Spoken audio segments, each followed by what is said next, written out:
اللهم صل على محمد وعلى آل محمد كما صليت على إبراهيم وعلى آل إبراهيم إنك حميد مجيد اللهم بارك على محمد وعلى آل محمد كما باركت على إبراهيم وعلى آل إبراهيم إنك حميد مجيد آمين رب اشرح لي صدري ويسر لي أمري واحلل عقدة من لساني يفقه قولي ربي زدني علما وقال الله تعالى أعوذ بالله من الشيطان الرجيم بسم الله الرحمن الرحيم ألف لام ميم صاد كتاب أنزل إليك فلا يكن في صدرك حرج منه لتنذر به وذكرى للمؤمنين اتبعوا ما أنزل إليكم من ربكم ولا تتبعوا من دونه أولياء قليلا ما تذكرون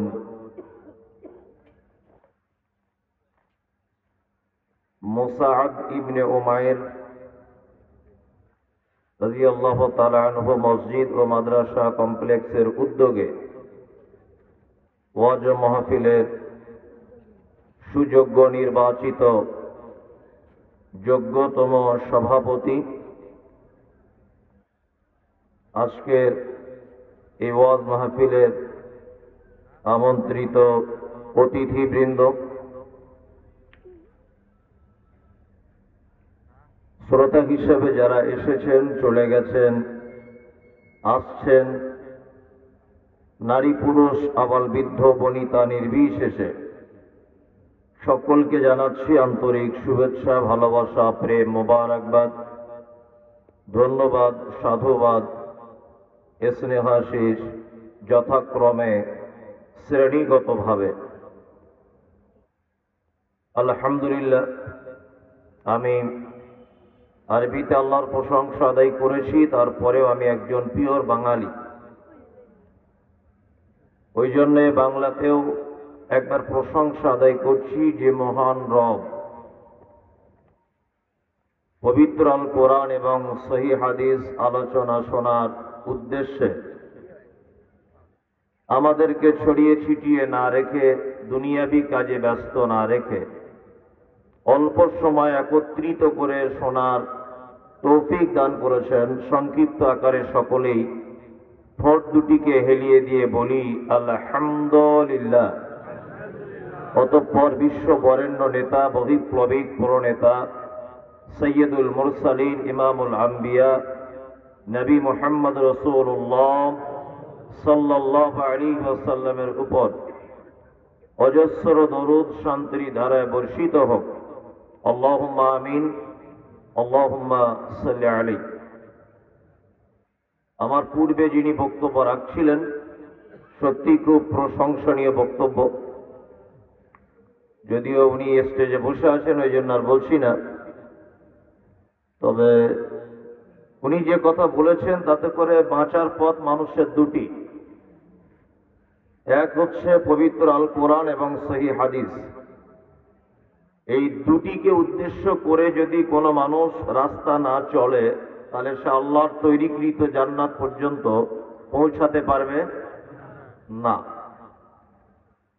খুব মূল্যবান কথা আলোচনা করছিলেন।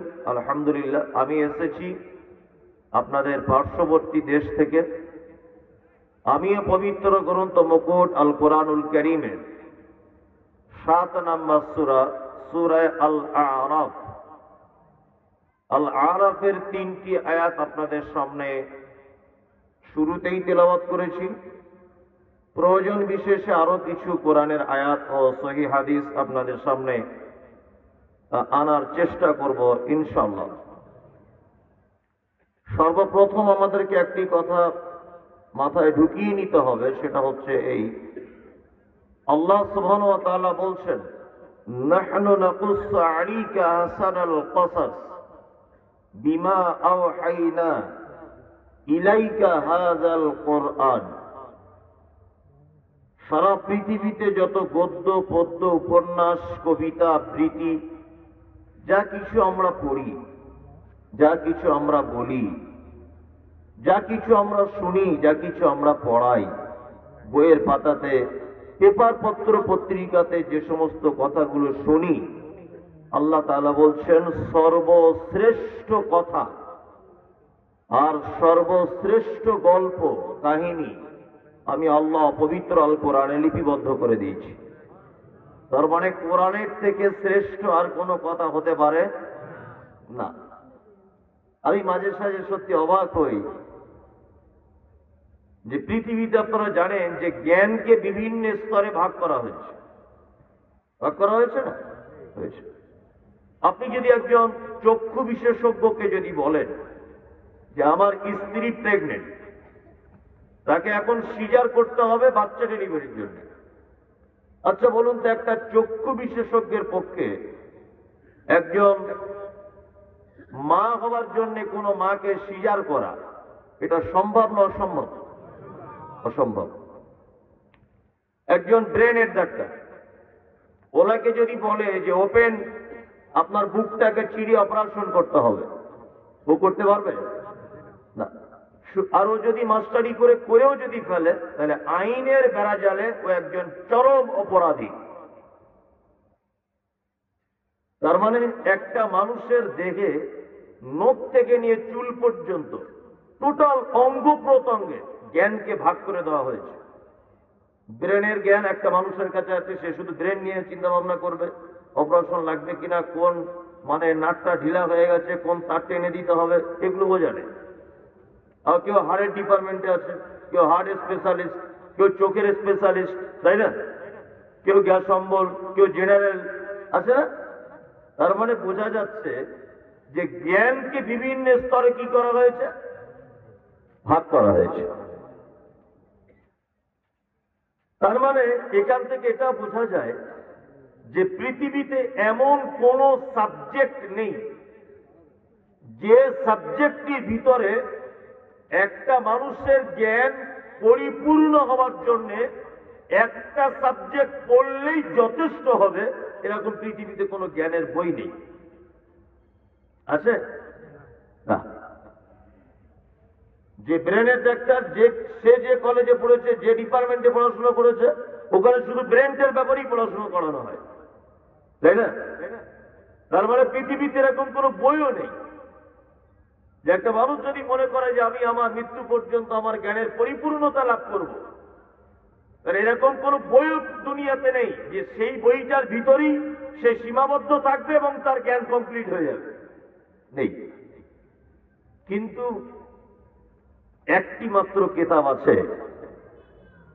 আমি মুমতাজুল ইসলাম এটা মনে করি যে একটা মানুষ যদি ভাবে জন্মের পর থেকে নিয়ে, অর্থাৎ তার বই পড়ার মতো ক্ষমতা হয়েছে এই সময় থেকে, আর মৃত্যুর 10 সেকেন্ড আগ পর্যন্ত সে যদি মনে করে আমি পবিত্র আল কোরআন ছাড়া আর কোন কিতাবের জ্ঞান গ্রহণ করব না, আমি তবুও বলছি ওই লোকটা সারা পৃথিবীর শ্রেষ্ঠ জ্ঞানী হওয়া সম্ভব।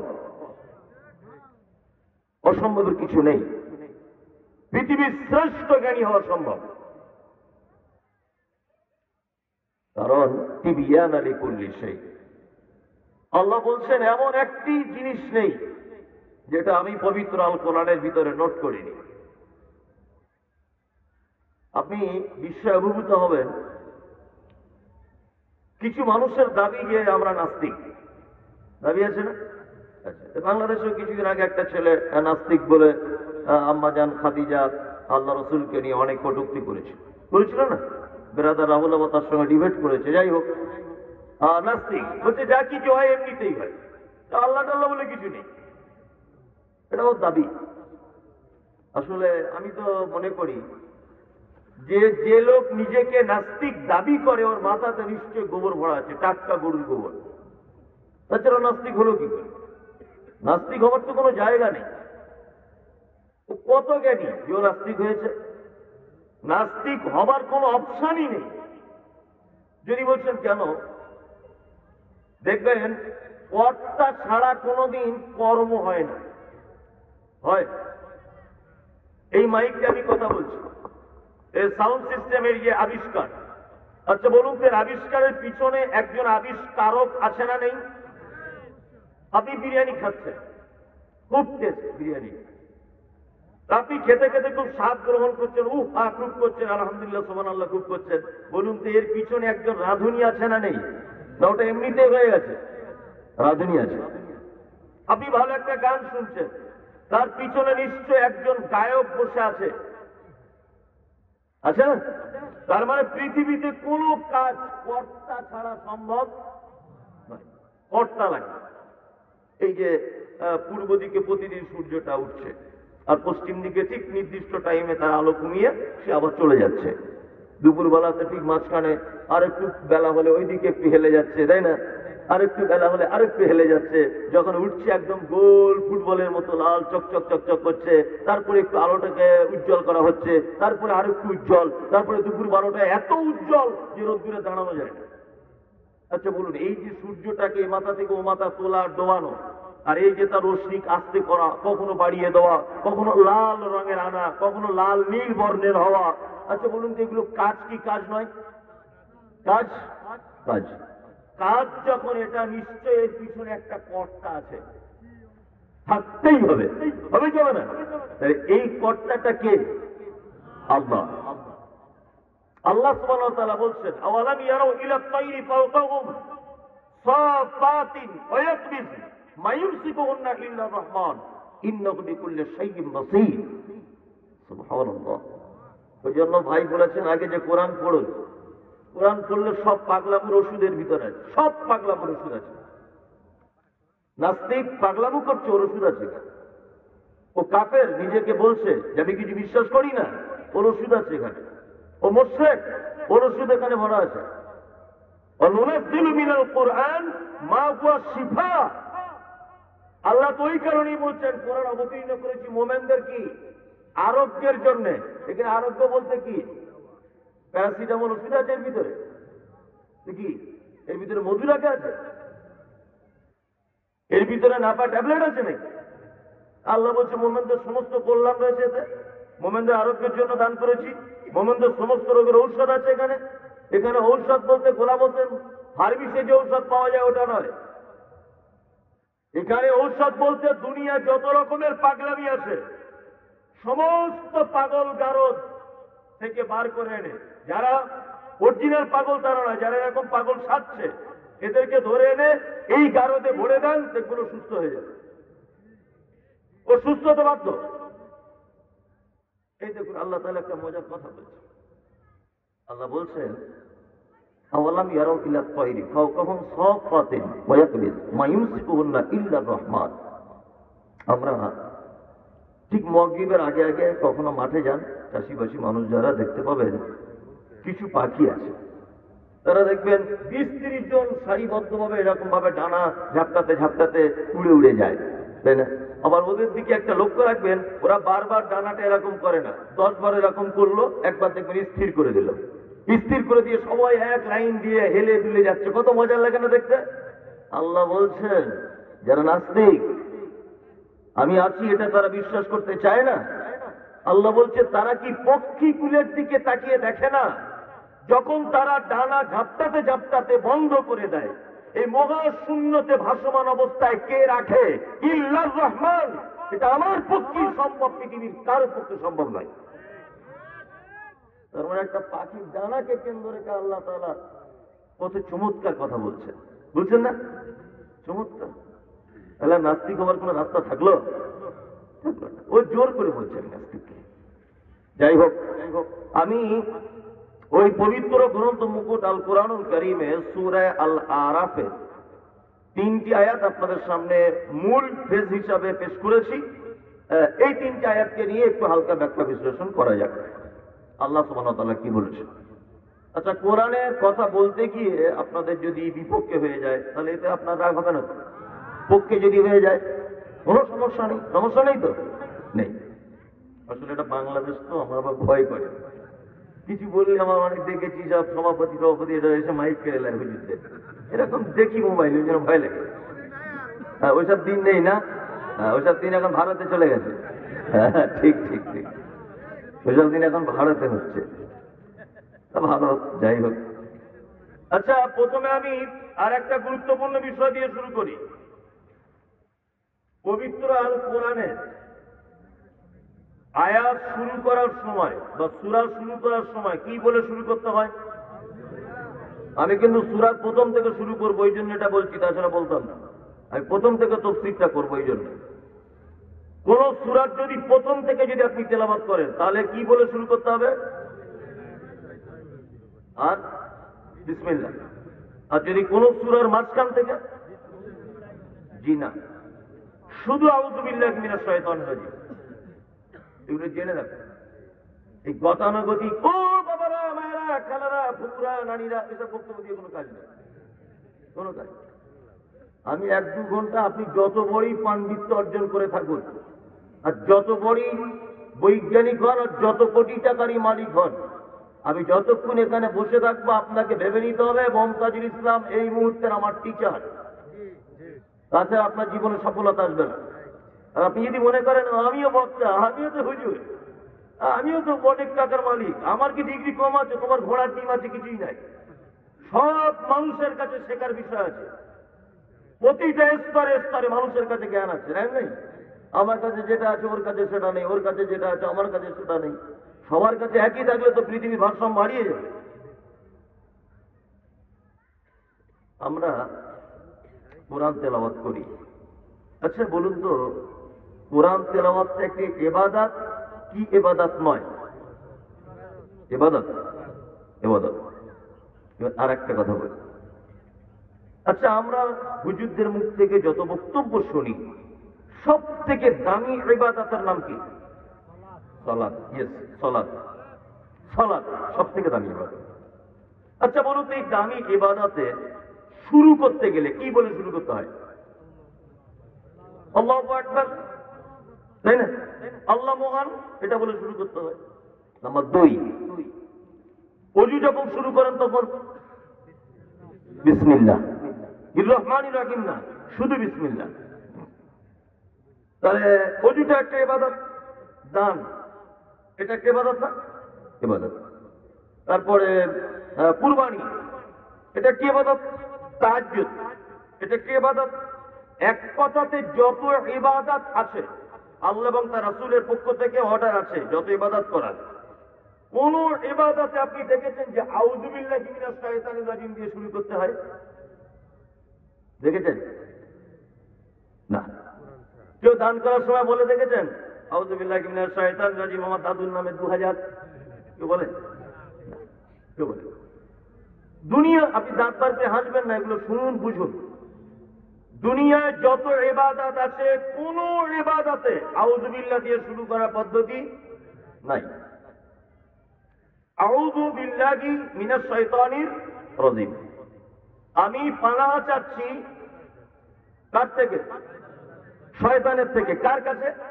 আল্লাহর কাছে। তার মানে বোঝা যায়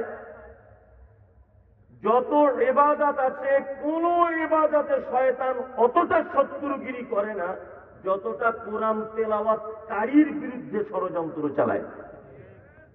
কি বললাম বুঝলেন? যদি বলছেন কেন, এদিকে আল্লাহ তাআলা বলছেন ফাইযা ক্বরাতাল কুরআন ফাসতাইয বিল্লাহি মিনাশ শাইতানির রাজিম, তোমরা যখন কোরআন তেলাওয়াত করবে অবশ্যই শয়তানের ওয়াসওয়াসা থেকে আল্লাহর কাছে পানাহ চাও। এটা কোরআনের আয়াত। আল্লাহ বলছে কোরআন তেলাওয়াত করলেই শয়তানের কাছ থেকে বাঁচে নাও আগে, তারপরে তেলাওয়াত করো। এখানে একটা জিনিস জানার আপনার ইচ্ছা হতে পারে, আবার নাও হতে পারে, আপনার তো সবই জানা। আচ্ছা, শয়তানের কাছ থেকে আমরা, তার অসুস্থতা থেকে, তার কুমন্ত্রণা থেকে আমরা বাঁচতে চাইবো কেন? কেন কেন একটুখানি বলি গল্পর আকারে। আদম আলাইহিস সালামকে আল্লাহ তাআলা তৈরি করলেন, বা তৈরি করে জান্নাতে রাখলেন। জান্নাতে ওর মন ভালো নেই, উসপিস উসপিস উসপিস উসপিস করছে। মানুষের মনে যেটা জাগে ও কথা বোঝে কে? আল্লাহ। আল্লাহ বুঝতে পারলেন যে জান্নাতের মতো জায়গাতে যখন ওর ভালো আরাম হচ্ছে না, তার মানে ওর একটা বউ দরকার। ওর একটা কি দরকার? বউ।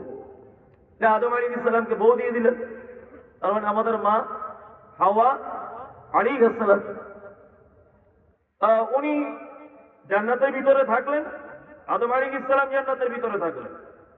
আল্লাহ তাআলা বলছেন, আগে পিছে অনেক ঘটনা আমি বলছি না, আল্লাহ তাআলা বলছেন যে তোমরা দুজন জান্নাতের ভিতরে থাকো, মজায় থাকো, আরামে থাকো। তবে ওই যে গাছটা দেখতে পাচ্ছ, ওই গাছের ধারে বসে তোমরা যেও না, ওর ফল টল তোমরা খাবে না। কি গাছ ছিল ওটা? গন্ধম। মিছে কথা এটা। গন্ধম বলে পৃথিবীতে কোনো নামের গাছ নেই।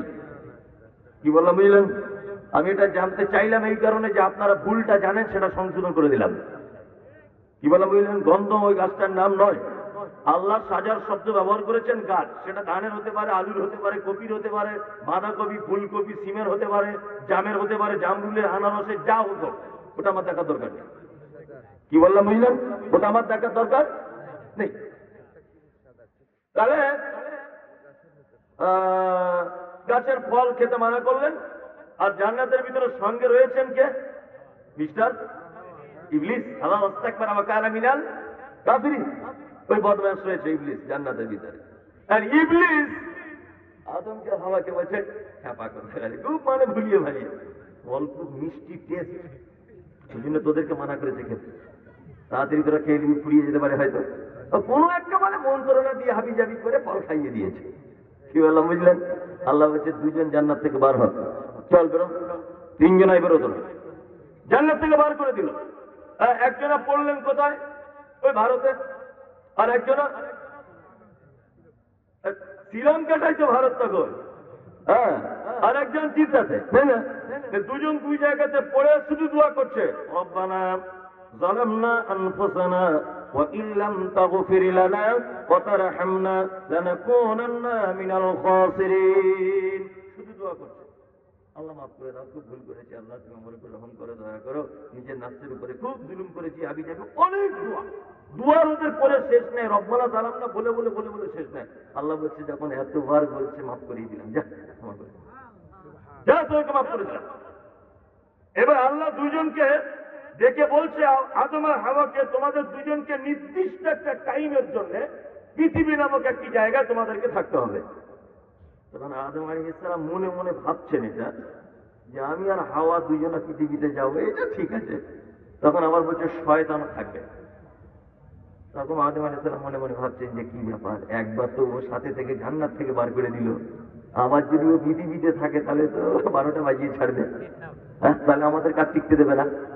যখন আদম আলাইহিস সালাম মনের দিক দিয়ে টেনশন করছেন, তখন আল্লাহ বলছেন, আদম শোনো, তুমি কোনো টেনশন করিও না, আমি তোমাদের দুইজনের সাথে একটি কিতাব দিচ্ছি। তোমরা দুজন যদি এই কিতাব অনুযায়ী যদি জীবনযাপন করো, তাহলে শয়তান তোমাদের কোনো ক্ষতি করতে পারবে না। শয়তান দেখছে তাহলে মজার ব্যাপার, আসলে কিতাব দিচ্ছে, তারা তোমার কিতাবের 12টা বাজল, কিতাব পরিবর্তন করে দিয়েছে। সারা পৃথিবীতে আদম থেকে নিয়ে ঈসা আলাইহিস সালাম পর্যন্ত যত কিতাব ও সহিফা এসেছে, প্রতিটা কিতাব শয়তান মানুষকে দিয়ে পরিবর্তন করেছে। তার একটা জ্বলন্ত প্রমাণ আপনারা বর্তমানে দেখতে পান, যে খ্রিস্টান ভাইরা যে বাইবেলটা ব্যবহার করে, খ্রিস্টান ভাইদের দাবি করছে এই বাইবেল সেই বাইবেল, যে বাইবেল অবতীর্ণ করা হয়েছিল ঈসা আলাইহিস সালামের কাছে। কিন্তু একটা কথা মাথায় রেখে দিবেন, কোরআন অবতীর্ণ হয়েছে আরবি ভাষাতে। খ্রিস্টানদের ধর্মীয় গ্রন্থ যেটা বাইবেল, এটা ঈসা আলাইহিস সালামের কাছে যেটা আসল এসেছিল, ওটা নাজিল হয়েছিল ইয়ারমিক ভাষাতে। পরবর্তীতে ট্রান্সলেট করা হয়েছে কি ভাষাতে? হিব্রু ভাষাতে।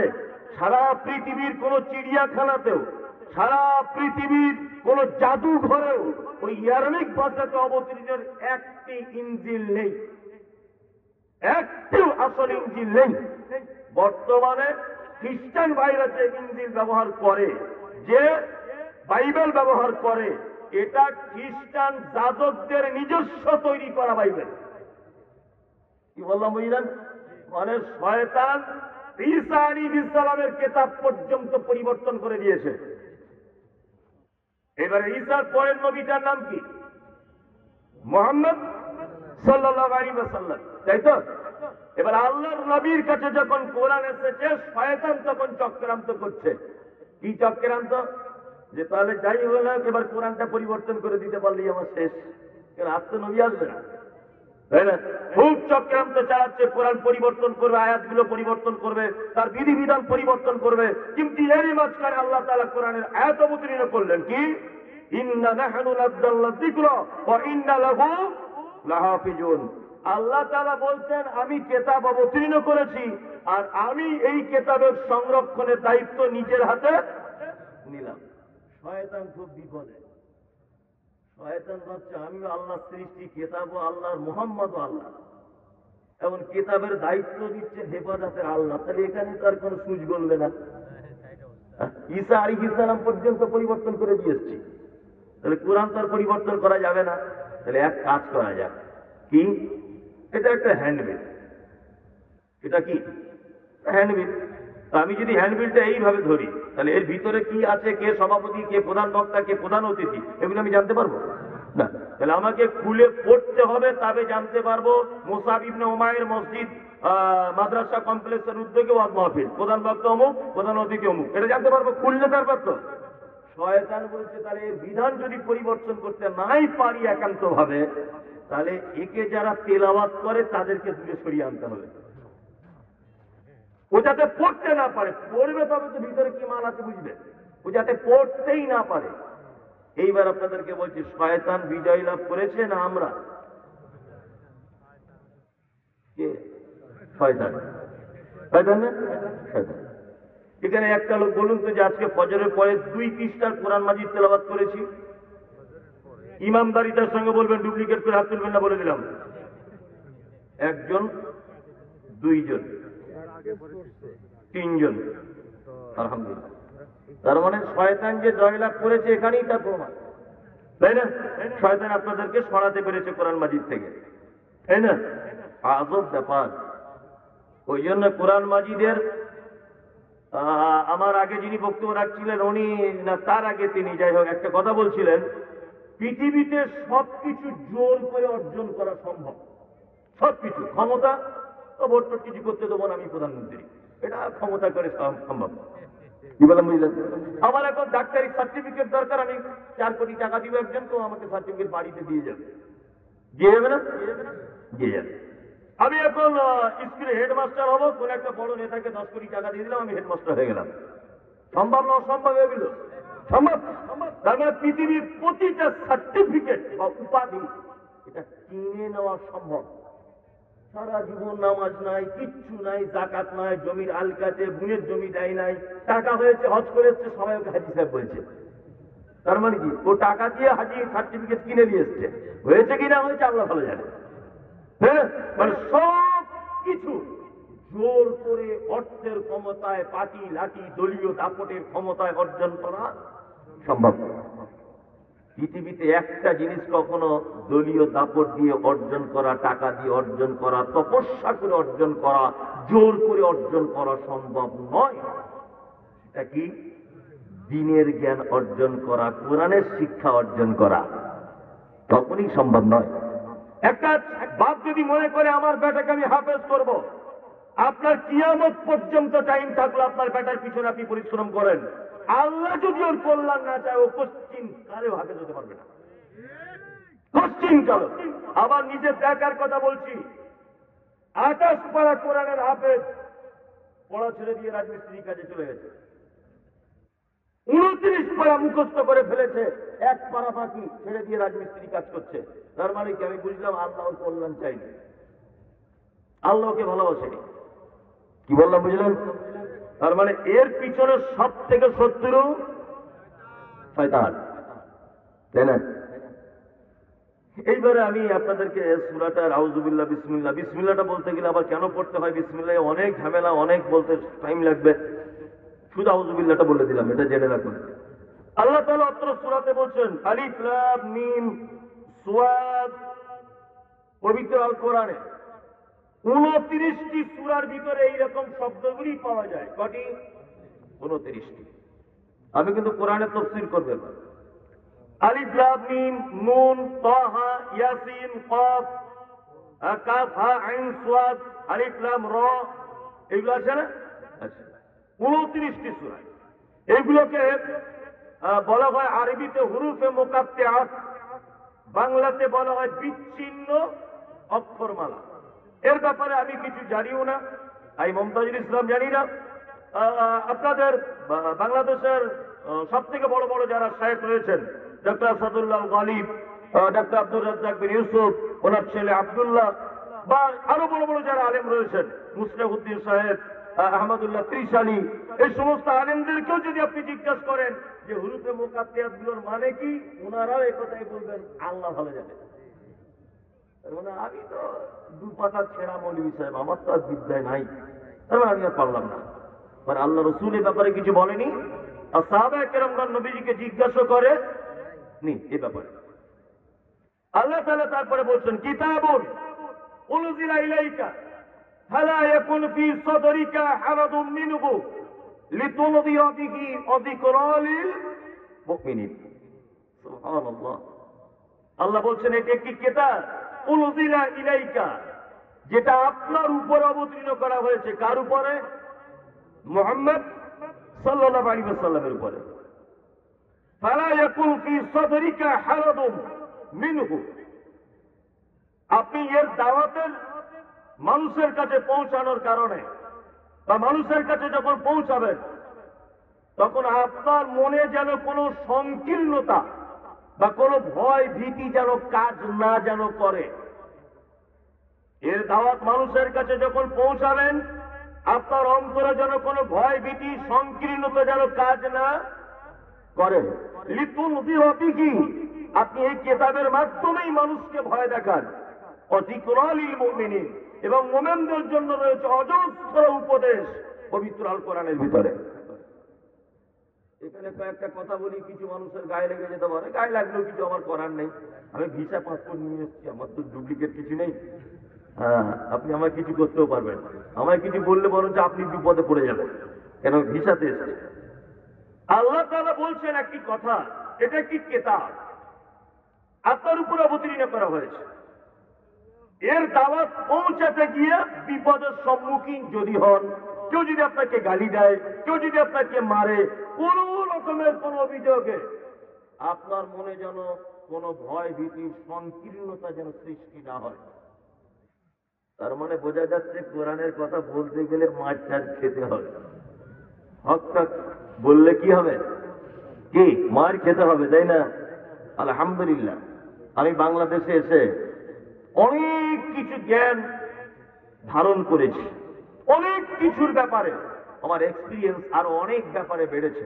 তার ভিতরে একটি জিনিস বেড়েছে, সেটা হচ্ছে এই যে পবিত্র আল কোরআনের সঠিক কথা বললেই বিপদের সম্মুখীন হতে হয়। আমি মোবাইলে দেখেছি, আপনারাও দেখেছেন, যে সারা পৃথিবীর কোন জ্ঞান যার সামনে এই মুহূর্তে দাঁড়াতে পারে না, কোন বিদ্যা যার সামনে দাঁড়িয়ে টিকে থাকতে পারে না। এই মহান ব্যক্তিত্ব সম্পূর্ণ মানুষ, তিনি হলেন ডক্টর জাকির নায়েক। ও কি ভারতের কারো বইয়ের আঁচল ধরে টেনেছে? কারো মেয়ের হাত ধরে টেনেছে? না, ভারতে টিকতে পেরেছে? টিকতে পারেনি। আপনাদের দেশে দেখেছি আমি প্রখ্যাত আলেম ডক্টর আপনার প্রখ্যাত আলেম মুজাফফর বিন মহসিন, উনি জেলে ছিলেন। আমি দেখেছি আব্দুর রাজ্জাক বিন ইউসুফ সাহেব, তিনি যখন স্টেজ থেকে নামেন অনেক জায়গাতে গাড়িতে ইট মারছে, হাতে বাস দিয়ে মারছে, গাড়ি ভাঙচুর করে দিচ্ছে, 500 কোটি টাকার মামলা হাবিজাবি, এগুলো আমরা দেখতে পাই কি পাই না?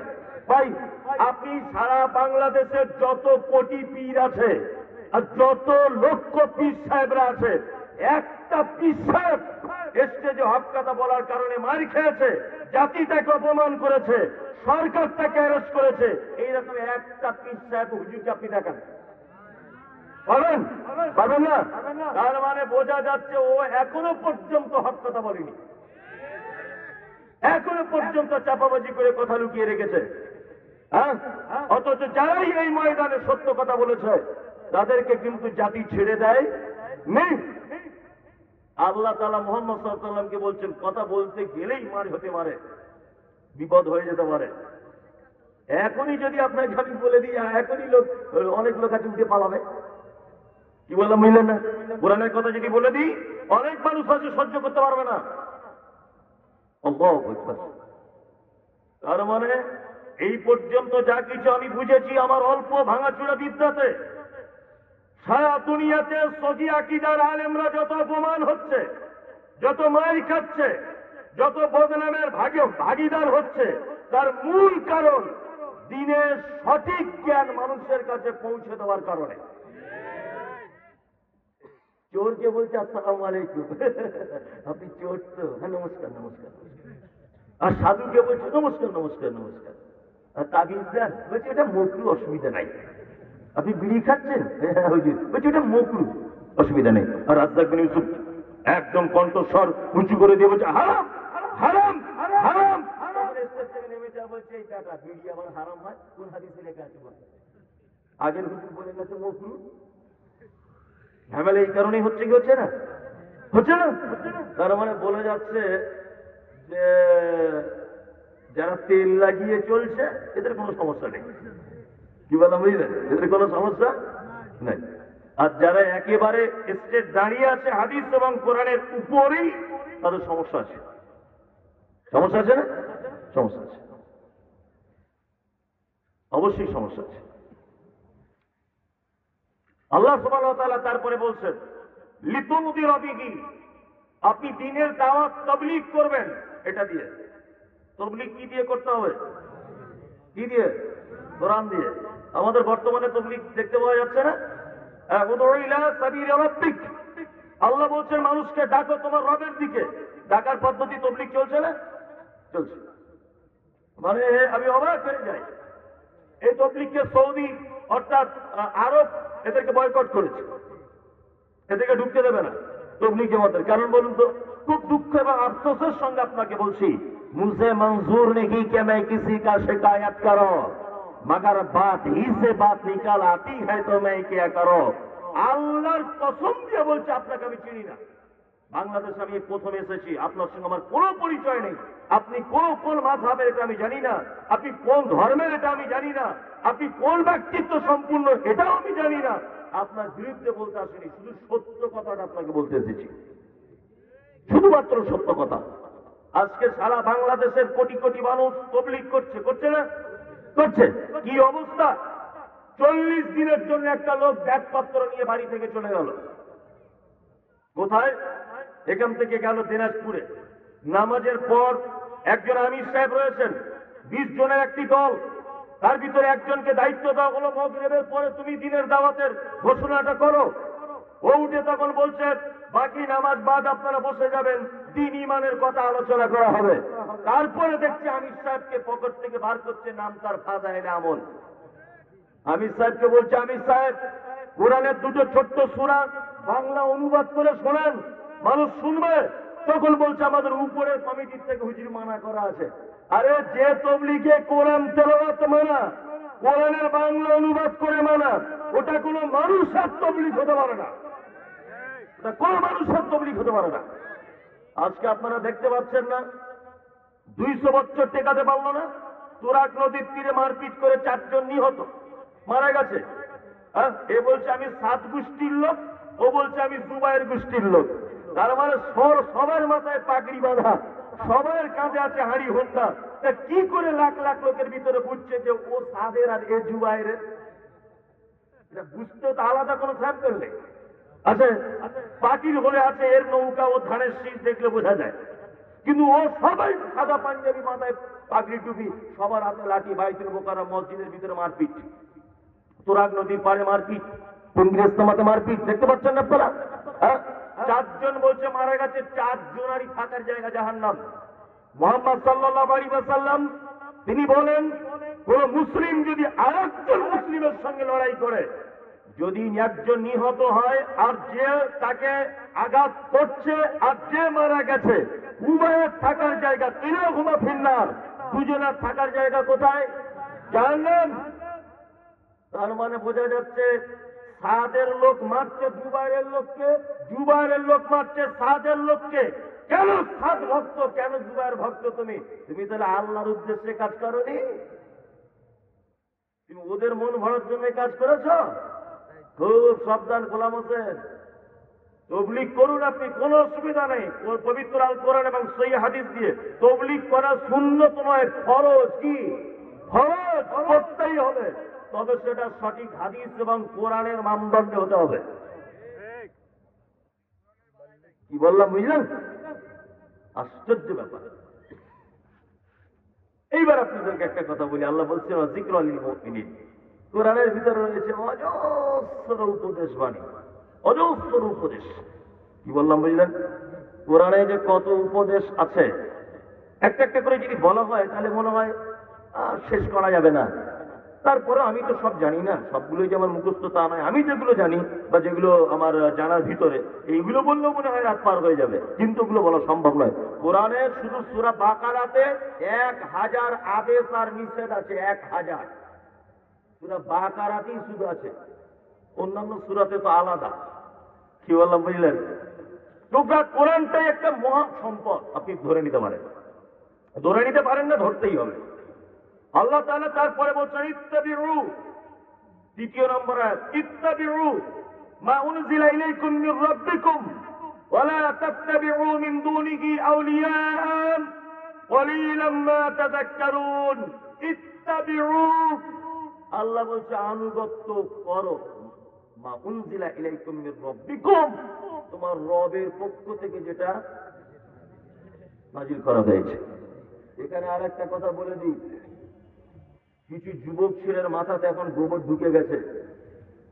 তারা বলছে যে আমরা আহলে কোরআন, হাদিস মানি না, দলিল হচ্ছে এইটা, এই আয়াতটা হচ্ছে দলিল। ইত্তাবিউ মা উনজিলা ইলাইকুম মির রাব্বিকুম, আল্লাহ বলছে আনুগত্য করো তোমার রবের পক্ষ থেকে যেটা কি অবতীর্ণ করা হয়েছে। এখন এইটাকে ওরা দলিল হিসাবে খুব ভাব নিচ্ছে, মারাত্মক দলিল পেয়ে গেছে, আমরা কোরআন ছাড়া কিছু মানব না। আপনাদেরকে এবার একটা কথা বলি। এখন ওই যে ছেলেটা বসে আছে দেখছেন একা একা, জ্যাকেট হাতে নিয়ে, এই যে স্টেজের উপরে দেখুন, এখন ও আমার ছাত্র, ধরে নেন বোঝানোর জন্য, ওর বাড়ি বগুড়ায় কিন্তু ইন্ডিয়াতে, ও আমার ছাত্র। তা ওর নাম হচ্ছে বাসেদ, ও একজন ভালো বক্তা। তা আমি বলছি বাসেদ, তোমাকে আমি একটা লোকের কাছে পাঠাবো, তার নাম আব্দুর রহমান। তুমি আব্দুর রহমানের কাছে যাবে, সে যা যা কিছু তোমাকে বলবে তুমি তাই তাই মতো করে চলবে। কোন পরিমাণ ওনার আদেশ এবং নিষেধকে তুমি লঙ্ঘন করবে না। ওকে, ও আমার ছাত্র, আমি তাহলে কে?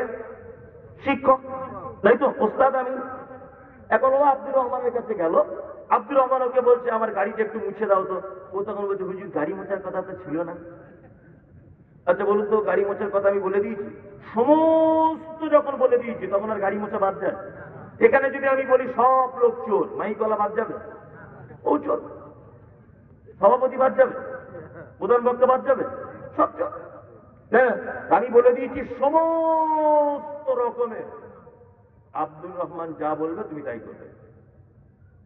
এখন ও গিয়ে সবকিছু করছে, মাঝে সাঝে একটা দুটো কাজ বাদ দিচ্ছে। আব্দুর রহমান খুব রেগে যাচ্ছে। আচ্ছা বলুন, আব্দুর রহমান রেগে গিয়ে যদি ক্ষিপ্ত হয়ে যায়, তাহলে এই বাসে ও আব্দুর রহমানকে অপমান করলো না আমাকে অপমান করলো? কোনটা বলুন? শিক্ষককে। ইয়েস, আমি তোকে পাঠিয়েছি, তাই না? তাহলে মূলত বিষয় হচ্ছে ও আব্দুর রহমানের কথা অমান্য করা মানে আমাকে অপমান করা, তাই না? যারা বলছে আহলে কোরআন, এদের গোবরটা বার করে দিই। এই দেখুন আল্লাহ তাআলা বলছেন, বল নবী আপনি বলুন, ইন কুনতুম তুহিব্বুনাল্লাহ, তারা যদি আমার ভালোবাসা যদি পেতে চায় কোন মানুষ, ফাত্তাবিউনি, তারা যেন মুহাম্মাদের আনুগত্য করে। ভালো করে বুঝবেন আমার কথা। আল্লাহ বলছেন, কুল নবী আপনি বলুন, ইন কুনতুম তুহিব্বুন আল্লাহ, তারা যদি আমার ভালোবাসা যদি পেতে চায়, ফাত্তাবিউনি, আনুগত্য করতে হবে কার? রাসূলের, তাই তো? এইবার আপনাদেরকে বলছি, আমাদের শিক্ষককে আল্লাহ, আর আমাদেরকে পাঠাচ্ছেন কার কাছে? মুহাম্মাদের কাছে, যে মুহাম্মদ যা যা বলে তোমরা তাই তাই করো, তাই তো? এখন আমি যদি মুহাম্মদের কথা অবাধ্য হই, তাহলে আমার শিক্ষককে অপমান করা হলো কি হলো না? হলো। তার মানে আহলে কোরআন টিকতে পারলো না, গোবর বার করে ফেলতে হবে। হ্যাঁ, ওই টানা একটা আয়াত নিয়ে বসে আছে, টানা একটা আয়াত নিয়ে বসে আছে, আর একটা আয়াতের উপরে দৃষ্টিতে করে ও ফতোয়া দিচ্ছে শুধুমাত্র কোরআন মানতে হবে, হাদিস মানা যাবে না। এইবার আপনাদেরকে আমি আর একটা কথা বলি, তাহলে হাদিসও আমাদেরকে মেনে নিতে কি হবে, তাই না? শুধু হাদিস মেনে নিতে হবে না, শুধু মুহাম্মাদের কথা মানলে চলবে না, কত কঠিন ভাবে মানতে হবে আপনি আশ্চর্য হবেন। আল্লাহ পবিত্র আল কোরআনে বলেছেন, ওমা আতাকুমুর রাসূল ফাখুযুহু ওমা নাহাকুম আনহু ফান্তাহু, আমার নবী যেটা দেয় ওটা গ্রহণ করো, আমার নবী যেটা দেয় না সেটা তোমরা ছেড়ে দাও। আমাদের সমাজে নবী দেয় না বা নবী দেয়নি এরকম কত যে কাজ আছে, আছে না? আচ্ছা, আমি দুটো একটা কাজ আপনাকে দেখাবো, দেখ, কেউ রাগ করবেন না। আল্লাহুম্মা সাল্লি আলা সাইয়্যিদিনা মাওলানা মুহাম্মদ ওয়া আলা আলি, এটা দরুদ। এটা কি দরুদ? আমি কিন্তু একবারও অদরুদ বলিনি। এখানে যদি কোনো মাযহাবী ভাই থাকেন, আপনার কাছে অনুরোধ, আপনি বোঝার চেষ্টা করুন, আমি একবারও তাকে অদরুদ বলিনি, তার দরুদ। দুই, বালাগাল উলা বিকামালিহি কাশাফাত দুজা বিজামালিহি হাসানাত জামিউ খিসালিহি সাল্লু আলাইহি ওয়া আলিহি, এটা দরুদ। এটা আমি অদরুদ বলিনি, এটা দরুদ, খুব ভালো দরুদ। দাঁড়ান, আপনি দাঁড়ান, শেখ সাদির ওটা তো আমিও জানি, দরুদ বলে মার্কেটে চলছে। আর একটা বলি, কি ইয়া নবী সালাম আলাইকা ইয়া রাসূল, কি আর একটা বলে, ওটাও একটা দরুদ, তাই না? আর একটা দরুদ আছে, কি আল্লাহুম্মা সাল্লি আলা মুহাম্মদ ওয়া আলা আলি মুহাম্মদ কামা সাল্লাইতা আলা ইব্রাহিম ওয়া আলা আলি ইব্রাহিম ইন্নাকা হামিদুম মাজিদ, শেষ পর্যন্ত। এটা একটা দরুদ, তাই তো? আর আমি চারটে মোটামুটি করে দরুদের কথা বললাম, চারটে দরুদ। এবার আপনাদেরকে একটা জিনিস দেখ, আসলে আমি তো একটু বাস্তববাদী লোক, আমার হাদিস কোরআনের বেশি জ্ঞান নেই। ধরে নেন এটা একটা পাগড়ি, আর এইটাও একটা পাগড়ি, ধরে নেন আমি দুটো পাগড়ি বিক্রি করব। এই পাগড়িটা খুব চকচকে, একদম নতুন, আর দেখতে খুব চমৎকার, আর এইটা হালকা একটু ছেঁড়া ময়লা। বলুন আপনারা ক্রেতা হিসাবে কোনটা কিনবেন? নতুনটা। এবার একটা কথা বলছি বোঝানোর জন্য, অরিজিনাল নয়। আমি 10 দিন আগে হজে গিয়েছিলাম, এই পাখিটা আমি নিয়ে এসেছি ওখান থেকে, মক্কা থেকে কিনে। এটা আল্লাহ নবী ব্যবহার করতেন, আমি কিনে নিয়ে এসেছি। আর এইটা আমাদের এলাকায় বাংলাদেশের নীলফামারী শহর থেকে কেনা, এটা আল্লাহ নবী পড়তেন। আচ্ছা বলুন তো, এবার আপনারা বুদ্ধিজীবী কোনটা কেনার ব্যাপারে আগ্রহী হবেন? হালকা একটু ছেঁড়া বা ময়লা আছে, তবু আমরা, এটা নবীর সঙ্গে সম্পর্ক আছে, তাই না? ওই জন্য এটার প্রতি মহব্বত, ছেঁড়া হলেও মহব্বত, তাই না? জি, ঠিক আমাদের ব্যাপারটা ঠিক ওই রকম। ইয়া নবী সালাম আলাইকা, এটা নবীর পক্ষ থেকে কোনো সম্পর্ক নেই। বালাগাল উলা বিকামালিহি, নবীর সঙ্গে কোনো সম্পর্ক নেই। কি বলা বুঝলে না? আল্লাহুম্মা সাল্লি আলা সাইয়্যিদিনা মাওলানা মুহাম্মদ, নবীর সঙ্গে কোনো সম্পর্ক নেই। এসব মানুষের তৈরি করা, হুজুরদের তৈরি করা। আল্লাহুম্মা সাল্লি আলা মুহাম্মদ ওয়া আলা আলি মুহাম্মদ কামা সাল্লাইতা আলা ইব্রাহিম ওয়া আলা আলি ইব্রাহিম ইন্নাকা হামিদুম মাজিদ, শেষ পর্যন্ত দরুদটা নবীর সঙ্গে সম্পর্ক আছে। এবার বলুন আপনি কোনটা ধরবেন আর কোনটা ছাড়বেন? ইব্রাহিমটা ধরতে হবে, আর ওটা ছেড়ে দিতে হবে। কত যে ভুয়ো এরকম জিনিস রয়েছে, আপনি অবাক হয়ে যাবেন, কত যে ভুয়ো আছে, মানে এগুলো কি মানুষ বুঝেও না। আর কবে বুঝবে 2024 সালে? মানে কমন সেন্স নেই, যারা এগুলো করছে, যে আমি যেটা করছি এর সঙ্গে নবী মুহাম্মদ সাল্লাল্লাহু আলাইহি ওয়াসাল্লামের কোনো সম্পর্ক নেই, অথচ আল্লাহ তাআলা বলছেন নবীজি যেটা দেন ওটা গ্রহণ করো, আর নবী যেটা দেয় না সেটা তোমরা নিষেধ করে যেটা সেটা কি করো, বর্জন করো। আমাদের আয়েশা থেকে হাদিস বর্ণনা রয়েছে, আল্লাহ রাসূল বলেছেন মান আমিলা আমালান লাইসা আলাইহি আমরুনা ফাহুয়া রাদ্দুন, মানুষ যদি কোনো আমল করে সে আমল যদি আমার পক্ষ থেকে কোনো রকমের যদি পারমিশন না থাকে ফাহুয়া রাদ্দুন, সেটা কি বাতিল, বাতিল না বাতিল। আল্লাহ, আমি কিছু কিছু আমল দেখলে হাসি লাগে, আমার রাগও হয়, মাথা গরম হয়ে যায়। একটা বয়স্ক মহিলা খালা হালুয়া করছে, খালা কি ব্যাপার হালুয়া করছে আজকে, বলছে চি চি চি চি তোমার মা করি যাচ্ছে, আমার মা করিনি, বলছে সবে বলা, বলছে হালুয়া করছো কেন, বলছি তুমি তো সেই মমতাজের ইসলাম, বলছে হ্যাঁ খালা মমতাজের ইসলাম, তুমি তো বিয়া তো নবী দুশ্মন, কেন নবী, তুমি তো আয়লা হাদিস, আমি আয়লা হাদিস, তুমি তো ইহুদির টাকা খাও, তুমি ইহুদিদের টাকা খাও, তোমরা নবী প্রেম আর বুঝবে কি, তোমরা আবু জেহেলের লোক। বললাম বুঝলেন না, খুব ছোট বড় করে বলছে, বলছি খালা তুমি বলো না হালুয়াটা করছো কেন, তো বলছে তুমি জানো না আল্লাহ নবী দাঁত ভেঙে দিয়েছিল, আল্লাহ নবী শক্ত জিনিস খেতে পারেনি, নরম জিনিস খেয়েছে, সেই উদ্দেশ্য করে হালুয়া করেছি, আমরা আজকে নরম জিনিস খাবো, এটা হচ্ছে খালার উদ্দেশ্য। আচ্ছা এবার বলছি শবে বরাত কোন তারিখে হালুয়া করে, শাবান মাসে 15 তারিখে, তাই না? 15 তারিখে শাবান মাসে খালা হালুয়া করতে নবীর দাঁত ভেঙেছে বলে, তাই তো? তাহলে শাবান মাস শেষ হতে এখনো বাকি কতদিন? 15 দিন। তাহলে শাবান মাসের দিকে 15 দিন, শাবানের পরের মাসটার নাম রমজান, তাই তো? রমজান, রমজানের 1 মাস, তাহলে শাবানের 15 আর রমজানের 1 মাস হলো 1.5 মাস। রমজানের পরের মাসটার নাম কি? শাওয়াল, যে মাসে ঈদ হয়। শাওয়ালের 7 তারিখে উহুদের মাঠে তীরের আঘাতে নবীজির দাঁত ভেঙেছে, আর এক খালা শয়তান নবীর দাঁত ভাঙার প্রায় 1 মাস 25 দিন আগে হালুয়া করে বসে আছে, মানে শয়তানের শয়তানের এ যে যেটা হালুয়া করেছে এখনো পর্যন্ত দাঁত ভাঙতে টাইম আছে প্রায় 2 মাসের কাছাকাছি। তার মানে এ এত বড় শয়তান, এ নবীর পাক্কা দুশমন, ও চাইছে দাঁত ভাঙি। কি বলছি বুঝতে পারছেন না? এইগুলো কি 2024 সালে হুজুররা বোঝে না? সমাজের সব থেকে বড় বিপদ, সাধারণ মানুষকে ঘোরানো যাচ্ছে, হুজুরকে ঘোরানো যায় না। কি বললাম বুঝলি? একটা মসজিদের ইমামকে যদি একটু ঘুরিয়ে দেওয়া যায়, আরো 5 জন মুসল্লি তো ঘোরার চান্স আছে, সবার আছে, কিন্তু হুজুরের ঘোরার চান্স নেই। হুজুরের যে মার ব্যাপার আছে, ও সমাজে ছাড়ে। বলছে হুজুর দোকান করেছি, বলছে তাহলে কি করতে হবে, বলছে বেচা কেনা একটু কম, বলছে ঠিক আছে তাবিজ দিয়ে দিচ্ছি। কি বললাম বুঝলেন না? বলছে হুজুর কত দিতে হবে, আমি গরিব মানুষ। বলছে লকডাউনের পরে তাবিজের দাম বেড়েছে, হালকা একটু বেড়েছে। যে কত, বলছে এখন 1300, আগে 1000 টাকা ছিল, এই যে 1300 টাকা করে দিয়েছে। বলছে হুজুর এটা কাজ কি হবে? বলছে আশেপাশের দোকানগুলো সব কিসের দোকান, তুমি যেখানে দোকান করেছো পাশের দোকানগুলো কিসের? তো বলছে হুজুর সবারই কাপড়ের দোকান, আমারও কাপড়ের দোকান। বলছে তাহলে এক কাজ করে 2 সপ্তাহের মধ্যে ওদের দোকানগুলো সব বন্ধ হয়ে যাবে। বলছে হুজুর ওদের দুটো বন্ধ হয়ে যাবে কেন?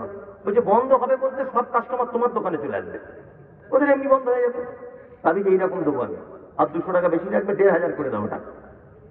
1500 করে দিয়ে চলে এসছে। তা মনে মনে ভাবছি তোর তাবিজের যদি এত পাওয়ার হয়, তা তুই এ মাল বিক্রি করলি কেন, এত দামি জিনিস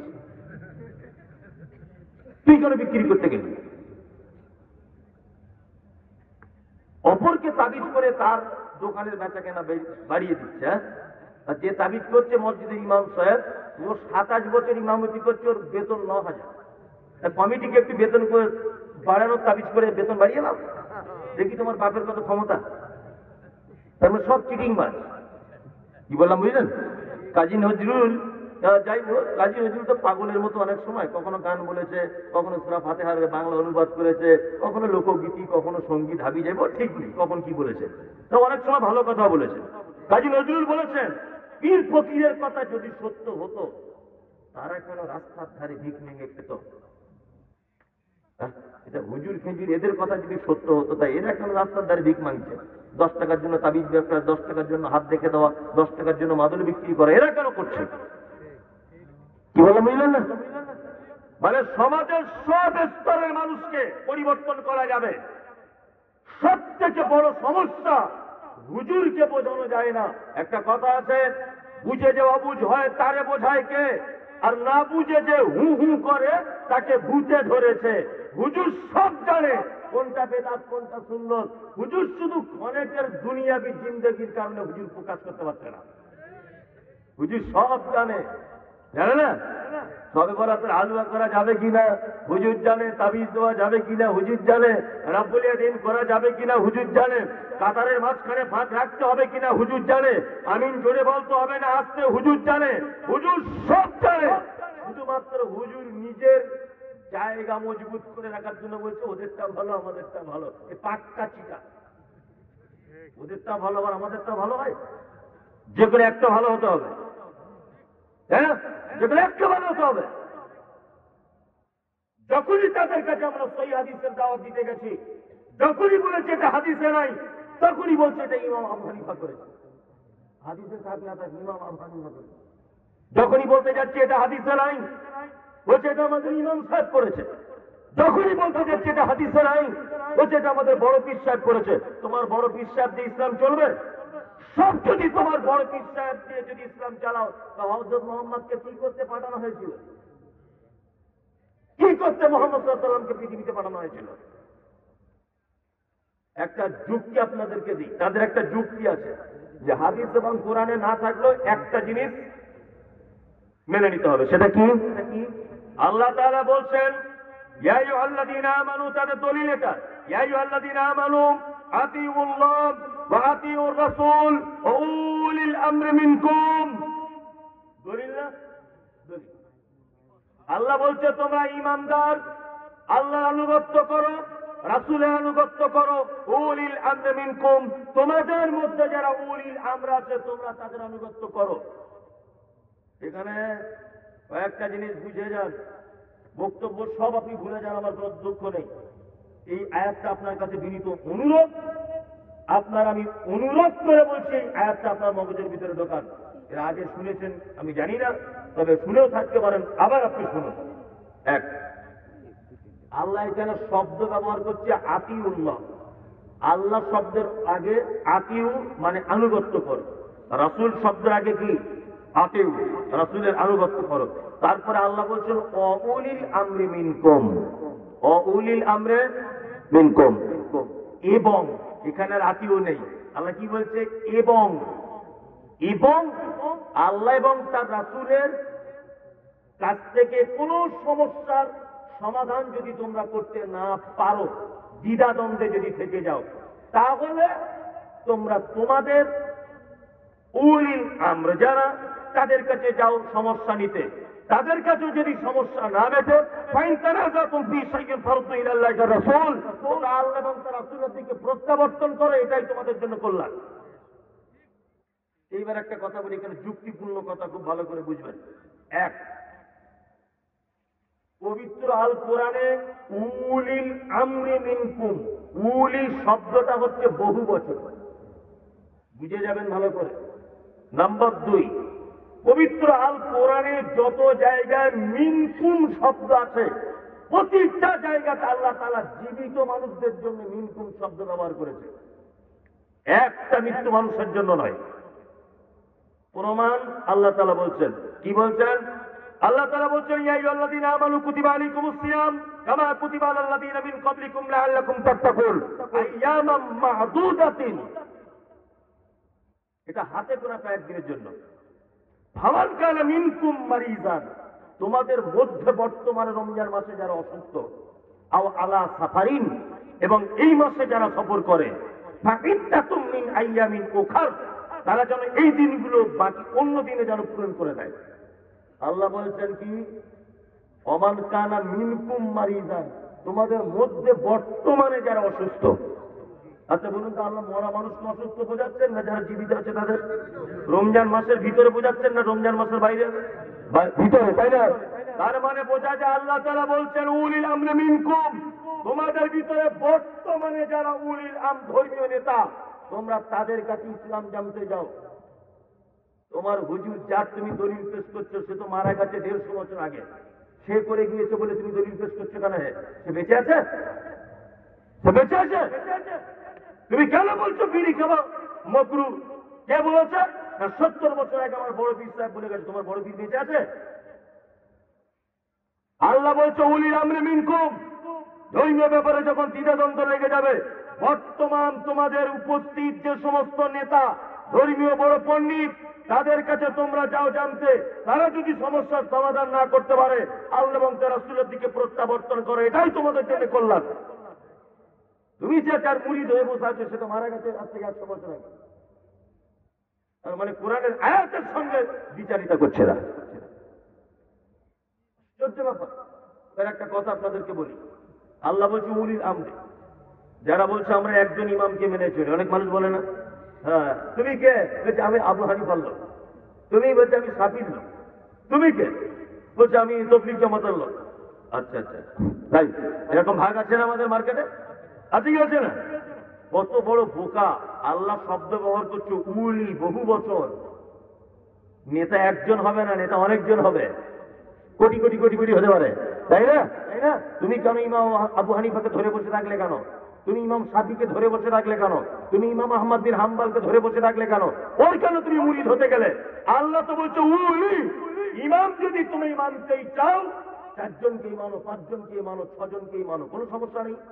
আমরা তো সেই আহলে হাদিস, আমরা সেই সহি আকীদার মানুষ, যারা বলি আবু হানিফার কথাও যদি মুহাম্মদ সাল্লাল্লাহু আলাইহি ওয়াসাল্লামের কথার সঙ্গে মিলে যায়, ইমাম আহমদ বিন হাম্বলের কথা যদি মুহাম্মদ সাল্লাল্লাহু আলাইহি ওয়াসাল্লামের কথার সঙ্গে মিলে যায়, ইমাম বুখারীর কথা মুহাম্মদ সাল্লাল্লাহু আলাইহি ওয়াসাল্লামের কথার সঙ্গে যদি মিলে যায়, আর ইমামদের কথা বাদই দিলাম, একটা পাগলের কথা যদি মুহাম্মদ সাল্লাল্লাহু আলাইহি ওয়াসাল্লামের কথার সঙ্গে মিলে যায়, অবশ্যই সেই পাগলকে আমরা নেতা মানতে বাধ্য। পাগলকেও তার কথাটাও মানতে বাধ্য। তুমি করে একজন আর ঝোলা ধরে বসে আছো, এটা তো ঠিক নয়। আর একটা মজার কথা আপনাকে বলি, মুহাম্মদ সাল্লাল্লাহু আলাইহি ওয়াসাল্লাম পৃথিবী থেকে চলে গেছেন কত হিজরিতে? বলুন, কত হিজরিতে? জানেন না? 11 হিজরিতে বললেন। আচ্ছা, 11 হিজরিতে মুহাম্মদ সাল্লাল্লাহু আলাইহি ওয়াসাল্লাম চলে গেছে কত হিজরিতে? 11 হিজরিতে। 11 হিজরিতে, তাই তো? তাই তো? আবু হানিফার জন্ম হয়েছে কত হিজরিতে? বিসমিল্লাহ, জানেন? 80 হিজরিতে। কত? 80। তাহলে আল্লাহ নবী সাল্লাল্লাহু আলাইহি ওয়াসাল্লাম মারা যাবার কত বছর পরে আবু হানিফার জন্ম? কত? 69 বছর, তাই তো? তাই তো? নিশ্চয় মায়ের পেট থেকে আবু হানিফা ইমাম হয়নি, পড়াশোনা করতে হয়েছে।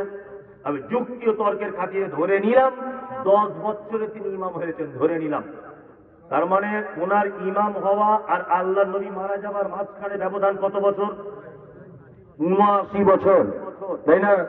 যারা বলছে ইমাম না মানা জাহান্নামী কাজ, ইমাম মানা ফরজ, ওদের কাছে আমার জানতে ইচ্ছা করছে এটা, এই মাঝখানের 79 বছরের মানুষ কোন ইমাম মেনে চলতো?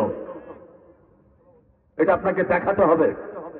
নাম্বার 2, তারপরে এলেন আল্লাহ রাসূলের পরে আবু বকর, ওমর, উসমান, আলী, ইমাম আবু হানিফা, ইমাম আহমদ বিন হাম্বল, ইমাম মানে সমস্ত ইমামগণ 360 হিজরির ভিতরে পৃথিবী থেকে চলে গেছেন। আর কোন আইম্মায়ে কেরাম বেঁচে ছিলেন না, 360 হিজরির ভিতরে সমস্ত ইমামগণ চলে গেছেন। তখনও কোনো মাযহাব হয়নি, তারও 150 বছর পরে মাযহাবের জন্ম হয়েছে।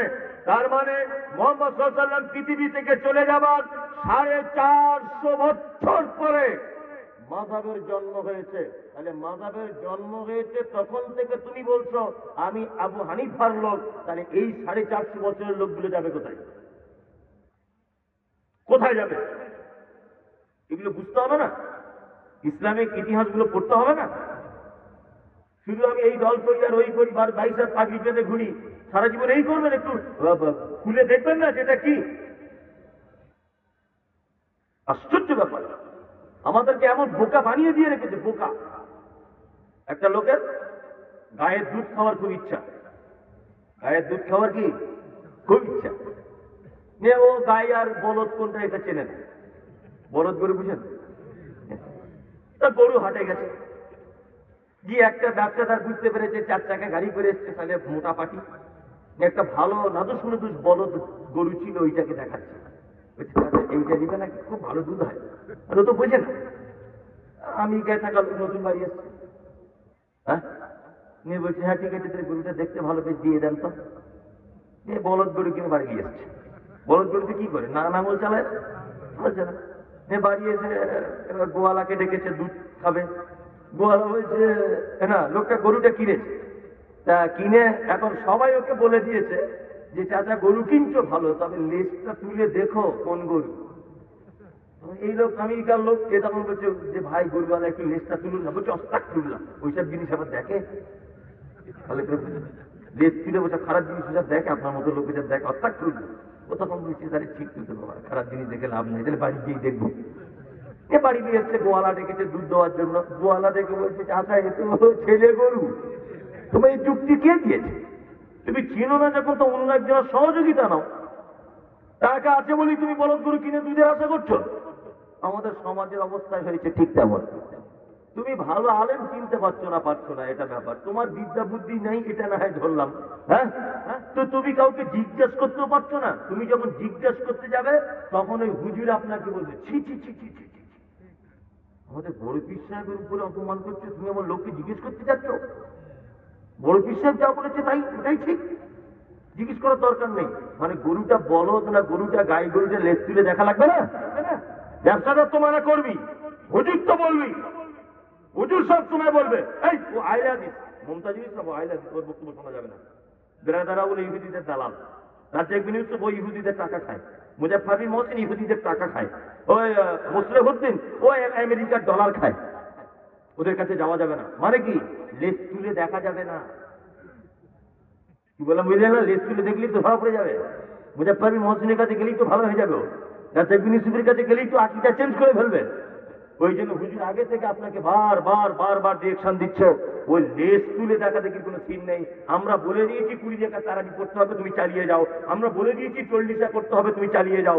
আমরা বলেছি তোমার বাপের নামে 12টা গরু জবাই করতে হবে, তুমি চালিয়ে যাও, লেজ তুলে দেখা যাবে। কি বলছি বুঝতে পারছে না? এটা অন্ধত্ব দিয়ে চলে না। আসলে এরা বেদাত করে করে, ভুল করে করে করে করে এদের মগজটা পুরো একেবারে পচে গেছে, ভালো জিনিস দিলেও গ্রহণ করতে পারে না। আমি মায়ের সাথে একটা গল্প বলি, গল্প 1 মিনিটের জন্য আপনার কাছে উপদেশ আছে। একটা ম্যাথরের সিমটম কি? বালতি নিয়ে ঘোরে, তাই না? ঝাঁটা থাকে হাতে, তাই না? এখন একটা ম্যাথর ঝাঁটার বালতি নিয়ে পায়খানা পরিষ্কার করে দুপুরবেলা খুব কষ্ট হয়ে গেছে, রাস্তা দিয়ে আসার সময় একটা বট গাছের ছায়াতে আরাম করছে।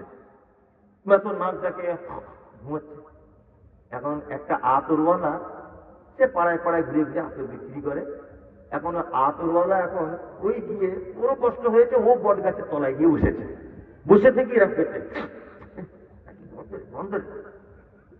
ম্যাথরে ঘুম ভেঙে গিয়ে বলছে কি ব্যাপার ভাই, আপনি নাক ধরে আমাকে অপমান করছেন? আপনি তো বুঝতেই পেরেছেন আমি ম্যাথর, আমার গা দিয়ে তো গন্ধ বার হবেই, এতে নাক ধরার কি আমাকে অপমান করছেন? তখন আতরওয়ালা বলছে ভাই, আপনিও রোদ্দুরে কষ্ট পাবেন, আমিও পাবো। হেঁটে হেঁটে গেলে এখনো 3-4 কিলো যেতে হবে হেঁটে, তো দুজনায় যখন একটু আরাম করবো, তাহলে এক কাজ করুন, পরিবেশটা একটু শান্ত করার জন্য আমার ব্যাগে জান্নাতুল ফেরদাউস আতর আছে, আমি কি একটু মেরে দেবো আপনার গায়ে? মেরে দেন। ও বাক্স থেকে জান্নাতুল ফেরদাউসটা বার করে, একদম পিওর মালটা বার করে বগলে লাগিয়ে দিয়েছে। আর ও এরকম করে শুনছে, মানে ম্যাথর এরকম করে টেনে 4 ছাত্র অজ্ঞান হয়ে গেছে। এখন হাত উড়ানো দেখছি তো সাংঘাতিক ব্যাপার। ছিলাম ভালোই, কেন এখানে আতর লাগাতে গেলাম, মহা বিপদে পড়ে গেলাম। ও তখন তাড়াতাড়ি করে একটা গাড়ি ডেকে ওকে ওই আপনার পাবনার হাসপাতালে নিয়ে গেছে।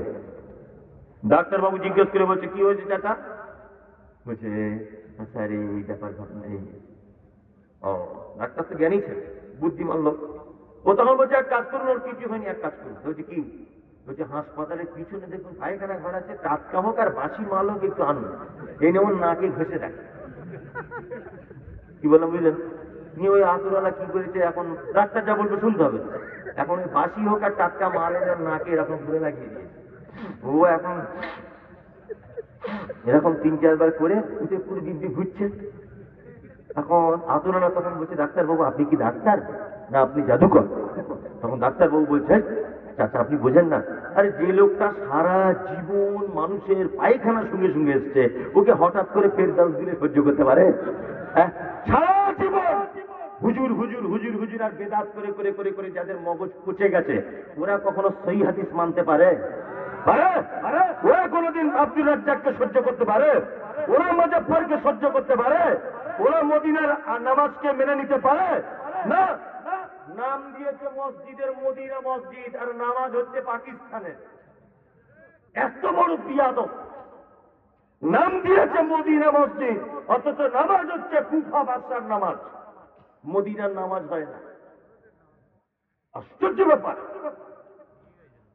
আল্লাহ তাআলা বলছেন আতিউল্লাহ ওয়া আতিউর রাসূল ইত্তাবিউ মা উনজিলা ইলাইকুম মির রাব্বিকুম ওয়া লা তাত্তাবিউ।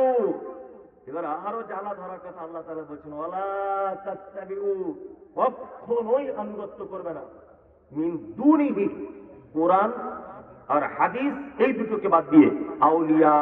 ওলির বহু বচন কি? আউলিয়া। ওলি শব্দের অর্থ অভিভাবক। কি? ওলির অনেকগুলি মানে। আমি তো অল্প বিদ্যার লোক, 3-4টে জোগাড় করেছি। ওলি মানে অভিভাবক, ওলি মানে বন্ধু। কি বললাম বুঝলেন? অভিভাবক কাকে বলে বলুন, জানেন? অভিভাবককে? আমি অভিভাবক, আমার একটা ছেলে আছে, একটা মেয়ে আছে। আমার দায়িত্ব কি? আমার মেয়ের ব্যাগটা যদি ছিঁড়ে যায়, স্কুল ব্যাগটা, ও চাইবে কার কাছে? আমার ছেলের মাথা চুল কাটতে হবে, কে নিয়ে যাবে? আমি। আমার ছেলে অ্যাক্সিডেন্ট, ডাক্তার দেখাবে কে? আমি। এক কথায় অভিভাবক সেই তার অধীনে থাকা মানুষের যাবতীয় প্রয়োজন যিনি মেটান বা মেটাতে বাধ্য, তিনি কে? অভিভাবক। এইবার বলুন, আপনার আমার অভিভাবককে? যত চাওয়া পাওয়া চাইব কার কাছে? আল্লাহর কাছে। আর একটা আল্লাহর ওলি মানে বন্ধু। ওলি মানে কি? বন্ধু। আচ্ছা, আল্লাহর ওলি হওয়া সহজ না কঠিন? খুব সহজ, তাই না? আল্লাহর ওলি হওয়ার থেকে সহজ কিছু নেই, কিন্তু আমাদেরকে এমন করে বুঝিয়েছে যে এর থেকে বড় কঠিন কাজ আর কিছু নেই। কি বললাম বুঝলেন? কি কেউ বুঝিয়েছে? বলছে বিয়ে শাদী কিছু করা যাবে না, বড় বড় গোঁপ রাখতে হবে, মাথায় চুল বড় হতে হবে, একটা ঠ্যাং গাছের উপরে বেঁধে রাখতে হবে, নদীর পাড়েই বসবাস করতে হবে, হ্যাঁ, কোনো মেয়ে ছেলের দিকে তাকানো যাবে না, নামাজের কিছু দরকার নাই, শুধু হু হু হু এরকম করে যাবে। তুই আল্লাহর বড় ওলি। বাংলাদেশে এরকম ওলি শেষ আছে? হ্যাঁ, আশ্চর্য হয়ে যায়। একটা লোক ন্যাংটো হয়ে বস্তা পরে মাটির তলাতে আছে, বলছে তারও নাকি 1.5 লাখ মুড়ি। আর ন্যাংটো লোকের 1.5 লাখ মুড়ি। মানুষ কি বিবেক বুদ্ধি কি পাবনার একে ভর্তি করা দরকার হাসপাতালে? ন্যাংটো লোকের মুড়ি ধর। মোবাইলে দেখতে পাচ্ছেন যে ন্যাংটো লোক জিজ্ঞেস করছে, বলছে 1.5 লাখ ভক্ত। আল্লাহর ওলি হওয়া সব থেকে সহজ। সহজ না? কিন্তু আমাদেরকে কঠিন করে দেখানো হয়েছে। আমাদেরকে আল্লাহর ওলির ডেফিনিশন কিভাবে দেওয়া হয়? ও বন্ধুরে আমার, অমুক জায়গাতে একটা পীর সাহেব ছিল, এত বড় আল্লাহর ওলি। পীর সাহেব একদিন মনে মনে ভাবলেন সুন্দরবন বেড়াতে যাব। নৌকায় করে পীর সাহেব সুন্দরবন দেখছেন, নদীতে চড়ে হঠাৎ করে পার থেকে একটা বাঘ এসে নৌকায় ঝাঁপ দিল। পীর সাহেব বলছে টাটা হারাম করে, আমি পীর সাহেব বলছি তুই আমার নৌকায় এলি। বাঘ তখন বলছে হুজুর ভুল হয়ে গেছে, আপনি অমুক দরবারে কি বলছে? হ্যাঁ ঠিক আছে হুজুর, মাফ করে দেবেন। বাঘ চলে গেল, ফিরে গেল, রিটার্ন করলো। পীর সাহেব আর একটু আগিয়ে গেলেন, আগিয়ে গিয়ে দেখছেন বাঘটা নদীর মাঝখানে, দুটি হাত জোর করে বলছে পীর সাহেব আপনার ভুল করে নৌকায় উঠে গিয়েছিলাম, মাফ করে দেবেন, দিয়া দেবী। 2024 সালে বক্তব্য চলে, বাঘ নদীর মাঝখানে হাত জোর করে দাঁড়াতে পারে? হ্যাঁ। এবার একটা কথা বলি, আমি বাংলাদেশে এসেছি, ইন্ডিয়ার লোক। তো আমি যে ভাইয়ের বাসাতে ছিলাম, ওই ভাইয়ের বাসাতে ঢোকার সময় একটা খড়ি বিষধর সাপ হ্যাঁ এইরকম ভাবে এরকম করছে। আর আমি যদি সামনে দাঁড়িয়ে বলে একটা বিয়াদব, ভাই প্রধান বক্তা নেই, হ্যাঁ বিয়াদব কোথায় নেই, প্রধান বক্তা বিয়াদবি করে জায়গা পাও না। ও বুঝে যে আমি প্রধান বক্তা। তা বাঘ কি করে বুঝলো যে ও পীর সাহেব? ও বুঝলো কি করে? মানে এই সব চিটিংবাজি আর ক্ষমতাবাজি কথা এগুলো। কি বললাম বুঝলেন? এদের থেকে কি থাকবেন? দূরে থাকবেন।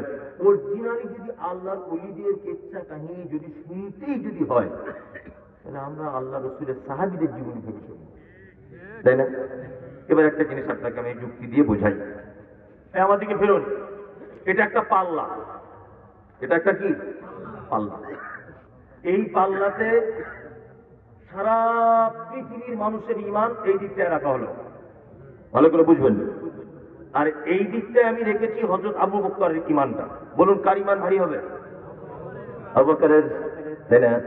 এবার বলছি, সারা পৃথিবীতে আবু বকর, ওমর, উসমান, আব্দুল কাদের জিলানী, খাজা মঈনুদ্দিন চিশতি, হাবিব জাবি, এরা ওরা তারা সবার ঈমানটা এই জায়গাটা রাখলাম। আর এই জায়গাটা রাখছি আমি মুহাম্মদ সাল্লাল্লাহু আলাইহি ওয়াসাল্লামের ঈমানটা। কারটা ভারী হবে? মুহাম্মদ সাল্লাল্লাহু আলাইহি ওয়াসাল্লাম। আপনার তো বুদ্ধি বেশ ভালোই, আলহামদুলিল্লাহ, আপনার তো বক্তব্য দেওয়ার যোগ্যতা আছে। তার মানে মুহাম্মদ সাল্লাল্লাহু আলাইহি ওয়াসাল্লামের এটা ভারী হবে, তাই তো? তাহলে এবার বলুন, সারা পৃথিবীর সব থেকে দামি মানুষ কে? মুহাম্মদ সাল্লাল্লাহু আলাইহি ওয়াসাল্লাম। আচ্ছা, আল্লাহ নবী জীবনী থেকে জীবনে শুনেছেন যে তিনি বিয়ে করেননি, মাথা চুল বড় বড় ছিল, গায়ের গন্ধ হতো, বস্তা করে ঘুরতো, বিয়ে শাদী করেনি, নদীর পাড়ে থাকতো, সাধনা করতো, হু হু জিকির করতো, জীবনে শুনেছেন? বরঞ্চ তিনি বলেছেন আত্মাহুর শাত্রুল ঈমান, পরিষ্কার পরিচ্ছন্নতা ঈমানের অঙ্গ, তাই না? জি। দ্বিতীয় পৃথিবীর সব থেকে দামি মানুষ আবু বকর সিদ্দিক রাদিয়াল্লাহু তাআলা আনহু। ওনার জীবনী থেকে এরকম ঘটনা শুনেছেন? আবু বকরের জীবনী থেকে, উসমান, আলী রাদিয়াল্লাহু তাআলা আনহুম আজমাইন, এনাদের জীবনী থেকে এরকম অলৌকিক ঘটনা শুনেছেন? শুনেন। তার মানে বোঝা যায় আল্লাহর ওলিদেরই যদি আমরা কাহিনী কেচ্ছা কিছু যদি শুনি, তাহলে আমরা আবু বকর, ওমর, উসমান, আলী, আব্দুর রহমান ইবনে আউফ, আবু হুরায়রা, আব্দুর রহমান, সাদ ইবনে আবি ওয়াক্কাস, আমর ইবনে আস, এদের থেকে আমরা শুনবো, তাই না? এদের থেকে শুনলে কাজ হবে কি হবে না? হবে। তাহলে হাদিসেও তো কিছু অলৌকিক ঘটনা আছে না নাই? দুটাকে শোনাই, একদম সেই হাদিস। দেখুন, হযরত আবু হুরায়রার নাম শুনেছেন? শুনেছেন। হযরত আবু হুরায়রা নতুন নতুন ঈমান এনেছেন। সব থেকে বেশি হাদিস বর্ণনা করেছেন কে? আবু হুরায়রা। সব থেকে অল্প সময় আল্লাহর নবীর সাথে ছিলেন কে? আবু হুরায়রা। সব থেকে অল্প সময়, 3 বছর মাত্র। 3 বছরের ভিতরে সব থেকে বেশি হাদিস বর্ণনা করেছেন কে? আবু হুরায়রা, তাই না? আবু হুরায়রা বলছেন, আমি যখন ঈমান আনলাম, আল্লাহ রাসূল আমাকে আসহাবে সুফফাতে থাকতে বললেন। মানে নববীর, আল্লাহ নবীর আয়েশার ঘরের পিছনে একটা ঘর, একটা বারান্দা, তার নাম আসহাবে সুফফা। আসহাবে সুফফাতের নির্দিষ্ট কোনো খাবার ছিল না। কোন মানুষ যখন হাদিয়া দিত তখন তারা খেতে পেত। কি বললাম বুঝলেন? হযরত আবু হুরায়রা বলছেন, একদিন এত খিদা লেগেছে, আমি আল্লাহ রাসূল যে মেম্বারে দাঁড়িয়ে খুতবা দিতেন, ওই মেম্বারের পাশে এইরকম পেটের সাথে পেট লাগে, এদিকে ফিরুন, পেটের সাথে পেট লাগে। আবু হুরায়রা বলছেন, এইভাবে বসে থাকলে তো হবে না, রাস্তার দিকে যাই। কত মজার ঘটনা! রাস্তার দিকে যাই, রাস্তার দিকে গেলেও তো হবে না। নবীর সাহাবীরা কারোর কাছে চাইতে পারবে কোনো জিনিস? পারবে না। আবু হুরায়রা ভাবছেন, রাস্তার দিকে গিয়ে একটু চালাকি করব। কেউ আমার দিকে যখন দেখবে, 4-5 দিন খাওয়া হয় না, আমার ক্লান্ত অবস্থা, শরীরটা দেখলে অনুভব করতে পারবে লোকটা ক্ষুধার্ত। আর আমি তাকে কোনো একটা কথা জিজ্ঞেস করবো, আমার আওয়াজ, কণ্ঠস্বর শুনে বুঝতে পারবে যে আমি ক্ষুধার্ত। হযরত আবু হুরায়রা গিয়ে মসজিদ থেকে বার হয়ে আর রাস্তায় ধুলোবালি মাখা অবস্থায় বসে আছেন। রাস্তা দিয়ে আসছেন কে? আবু বকর সিদ্দিক রাদিয়াল্লাহু তাআলা আনহু। আবু হুরায়রা বলছেন, ভাই আবু বকর, কোরআনের এই আয়াতটা সম্পর্কে আপনি কি বলতে পারবেন? হযরত আবু বকর কোরআনের আয়াত বলে দিলেন, দেওয়ার পরে চলে গেলেন। আবু হুরায়রা ভাবছেন, আবু বকর মনে হয় আমাকে বুঝতে পারলো না। এরপরে আসছে কে? হযরত ওমর ফারুক রাদিয়াল্লাহু তাআলা আনহু। হযরত আবু হুরায়রা বলছেন, কোরআনের এই আয়াতটা কি তুমি জানো? হযরত ওমর চলে গেলেন। আর একটা হাদিসের রাওয়ায়াতে এসেছে, হযরত আবু বকর এলেন, তারপরে আল্লাহর নবী এলেন। আর একটা রাওয়ায়াতে এসেছে, আবু বকর এলেন, হযরত ওমর এলেন, তারপরে আল্লাহর নবী এলেন। আল্লাহর নবী এসে আবু হুরায়রার দিকে তাকিয়ে মুচকে মুচকে হাসছেন। আবু হুরায়রা খিদে পেয়েছে না? আবু হুরায়রা বলছেন, আল্লাহর কসম, আল্লাহর রাসূল, আমি এই জায়গাটাতে বসে আছি, আমার খিদা আমাকে এখানে টেনে নিয়ে এসেছেন। সুবহানাল্লাহ। আল্লাহ রাসূল বলছেন, আবু হুরায়রা চলো, চলো আমার সাথে সাথে চলো, আমার সাথে সাথে চলো। হযরত আবু হুরায়রা আল্লাহ রাসূলের পিছনে পিছনে হাঁটছেন। আবু হুরায়রা বলছেন, আল্লাহ রাসূল আগে আগে হাঁটছেন। আল্লাহ রাসূল বাড়িতে পৌঁছে গেলেন। পৌঁছানোর পর আবু হুরায়রাকে ভিতরে ঢোকার পারমিশন দিলেন আর বললেন, আবু হুরায়রা দেখো কত বরকতের খাবার হাদিয়া এসেছে, কত বরকতের খাবার। আবু হুরায়রা তখন ভাবছে তাহলে আজকে বেশ মজা করেই খাওয়া হবে। আল্লাহ রাসূল কি বলছে, এক পিয়ালা দুধ। আবু হুরায়রা ভাবছেন 3-4 দিন খাওয়া নাই, এর এক পিয়ালা দুধ, ও তো আমার এক পেটের কোনায় পড়ে থাকবে। এইবার আল্লাহ রাসূল বলছেন, আবু হুরায়রা এক কাজ করো তো, আসহাবে সুফফাতে যতজন সাহাবী আছে সবাইকে ডেকে আনো। আবু হুরায়রার মনটা আরো খারাপ, এক পেয়ালা দুধ তো আমারই হবে না, আমার আসহাবে সুফফার যত লোক সবাইকে ডাকতে বলছে আল্লাহ রাসূল, এ আবার কেমন কথা। এখন নবীজি বলেছেন, এখানে তো আর রদ করার জায়গা নেই, আছে না। আবু হুরায়রা গেলেন, সাহাবীদেরকে ডেকে আনলেন। কতজন সাহাবী? কেউ কেউ বলছেন 40 বা 40-এর একটু বেশি, 40 জনই আপনি ধরুন সাহাবী হযরত আবু হুরায়রার সাথে এলেন। আবু হুরায়রা মনে মনে ভাবছেন, এইবারে হয়তো আল্লাহ নবী পিয়ালাটা আমাকে দিবেন আর আমি আগে খেয়ে নেব, তারপরে ওদের। এতটুকু তো আল্লাহ রাসূল করবেন। আল্লাহ রাসূল বলছেন, আবু হুরায়রা পিয়ালাটা হাতে নাও আর এক জাত থেকে সমস্ত সাহাবীদেরকে পান করাও। হযরত আবু হুরায়রা ভাবছেন, আল্লাহ রাসূল আমাকেই প্রথমে দেখতে পেলেন ক্ষুধার্ত, আমি কত কষ্ট করে হেঁটে এলাম, আবার ডেকে আনলাম, আমাকে প্রথমে পান করার কথা না বলে আল্লাহ রাসূল অন্য সাহাবীদের বলছেন, আবার আমাকেই দায়িত্ব দিচ্ছেন পান করানোর জন্য। হযরত আবু হুরায়রা বলছেন, আমি একজনকে পান করালাম, 2 জনকে পান করালাম, 3 জনকে পান করালাম, যতজন আসহাবে সুফফার সাহাবী ছিলেন সবাইকে পান করিয়ে দিলাম। এবার আল্লাহর নবী পিয়ালাটা হাতে নিয়ে বলছেন, আবু হুরায়রা তুমি পান করো। আবু হুরায়রা পান করছেন একবার, আল্লাহ নবী বলছেন আবার করো, আবার পান করেছেন 2 বার, আল্লাহ নবী বলছেন আবার পান করো। আবু হুরায়রা বলছেন, আল্লাহর নবী গো, সরিষার দানা পরিমাণ জায়গা পেটে আর নাই, পেট পরিপূর্ণ হয়ে গেছে। বিশ্ব নবী বলছেন, আবু হুরায়রা তোমার বড় ভয় লাগছিল। বলছে, আল্লাহ রাসূল শুধু ভয় নয়, আফসোস হচ্ছিল মনে মনে, আমি মনে হয় আর পাবো না। বিশ্ব নবী বলছেন, আবু হুরায়রা রে, পিয়ালাটার দিকে তাকিয়ে দেখো অবস্থা কি। হযরত আবু হুরায়রা বলছেন, আমি পিয়ালার দিকে তাকিয়ে দেখলাম যেমন কার দুধ তেমনই রয়েছে। একদম সহি হাদিস এটা। অলৌকিক ঘটনা যদি শুনতেই হয় আমরা হাদিস থেকে শুনবো, আমরা হুজুরে শুনবো কেন? তোমার বাপ কি করেছে, তোমার দাদু কি করেছে, তোমার 14 গোষ্ঠী কি করেছে, এটা শুনে আমার কোনো নেকি আছে? অথচ এই হাদিসটা যদি আমি শুনি আমার অবশ্যই নেকি আছে, আছে না নাই? কত গাদা গাদা অলৌকিক ঘটনা আছে হাদিসে। আপনাকে আর একটা বলি, এই দেখুন, আচ্ছা ইসলামের প্রথম যে যুদ্ধ হয়েছিল ওটার নাম কি? বদর। কত হিজরিতে? দ্বিতীয়। তাই না? এদিকে বেরোন, তৃতীয় হিজরি যুদ্ধের নাম কি? উহুদ। উহুদ, তাই না? জি। উহুদেও আবু জেহেল, আবু লাহাব এরা, না আবু জেহেল তো বদরেই মারা গেছে, ভুল বললাম। মানে উহুদেও মুশরিকরা মুসলিমদেরকে মেরে তৃপ্তি পেল না, বলছে এবারে যে কটা আছে সব শেষ করে দেব। কি যুদ্ধ করতে হবে? না খন্দক। তারপরেই খন্দক। উহুদের পাশেই অবশ্য খন্দক জায়গাটা। আমি তো আলহামদুলিল্লাহ 9 বার ঘুরে এসেছি ওখান থেকে, মক্কা, মদিনা, উহুদ, তায়েফ, বদর 9 বার গেছি আলহামদুলিল্লাহ। তারপর খন্দকের যুদ্ধ হবে, তা আল্লাহ রাসূল সাল্লাল্লাহু আলাইহি ওয়াসাল্লাম মনে মনে চিন্তা করছেন যে অল্প আমার সাহাবী উহুদে 70 জন মেরে দিল, 70 জন শহীদ হয়েছিল। কতজন? 70 জন। আমার এই খন্দকের যুদ্ধ আর মনে হয় বাঁচার রাস্তা থাকবে না। আল্লাহ রাসূল চিন্তা করছেন, খুব মনোযোগ দিয়ে শুনুন, আমি 12টা বাজে ছেড়ে দিবে এইটা বলে ছেড়ে দেবো, আপনারা আমার দিকে ফেরুন। এখন একটা অল্প বয়সের সাহাবী, 10, 12, 13 বছরের বয়স, যুবক, টকটকে যুবক, আল্লাহ নবীকে এসে বলছে, আল্লাহ রাসূল একটা কাজ করলে হয় না? বলছে কি? বলছে কাজটা হচ্ছে এই যে মুশরিকরা যেখানে ঘাঁটি নিবে আর আমরা যেখানে ঘাঁটি নিচ্ছি, এর 2 মাঝখানে কি একটা খাল কেটে দিলে হয় না? আল্লাহ রাসূল বলছেন কেন? বলছে ওরা আমাদেরকে আঘাত করার জন্য খালে নেমে উঠে আমাদেরকে মারবে, তা ওরা যখন খালে নামবে আমরা উপর থেকে ওদেরকে আঘাত করবো।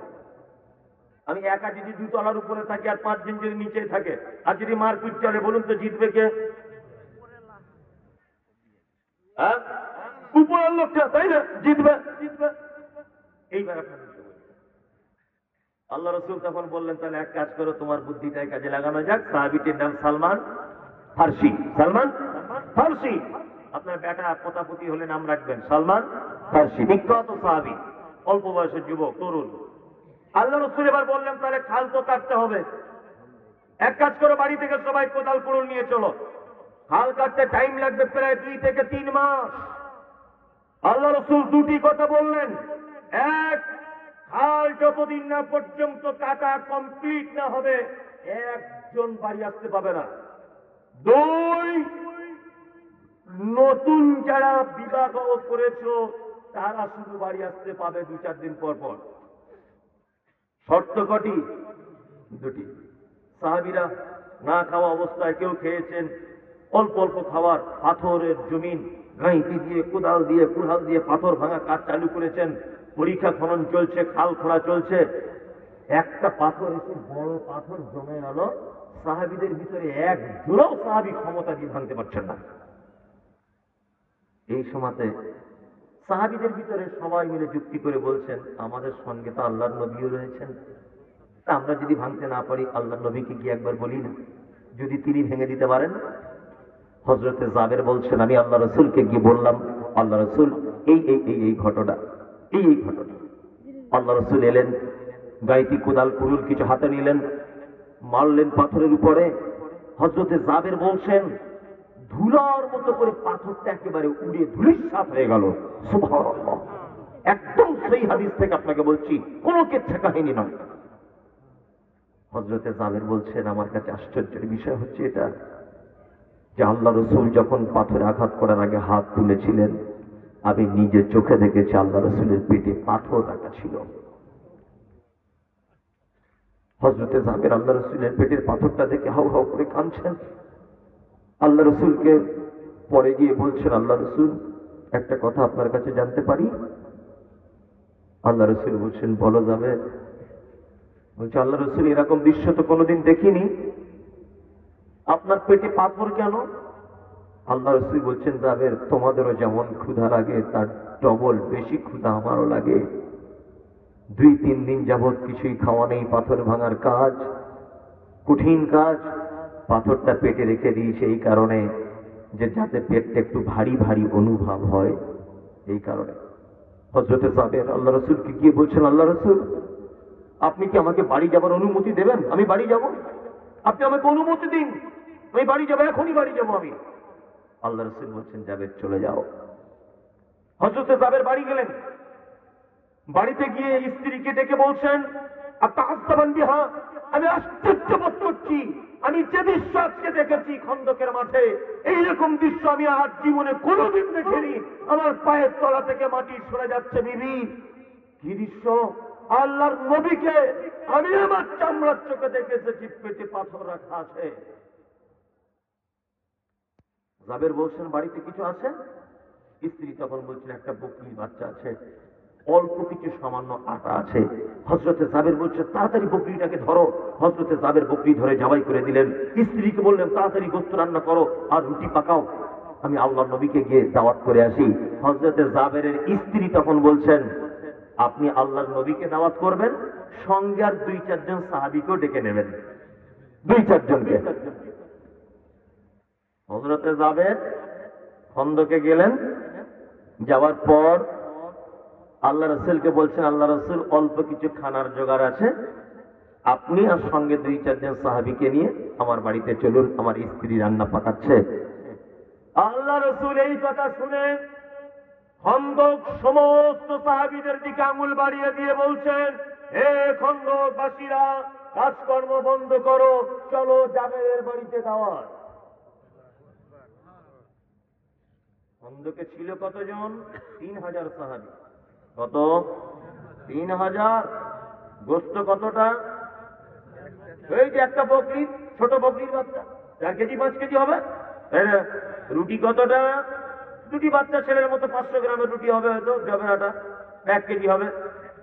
হযরতে জাবের তো ভয়ে থরথর করে কাঁপছে, কি সর্বনাশ, হ্যাঁ কি সর্বনাশ হয়ে গেল।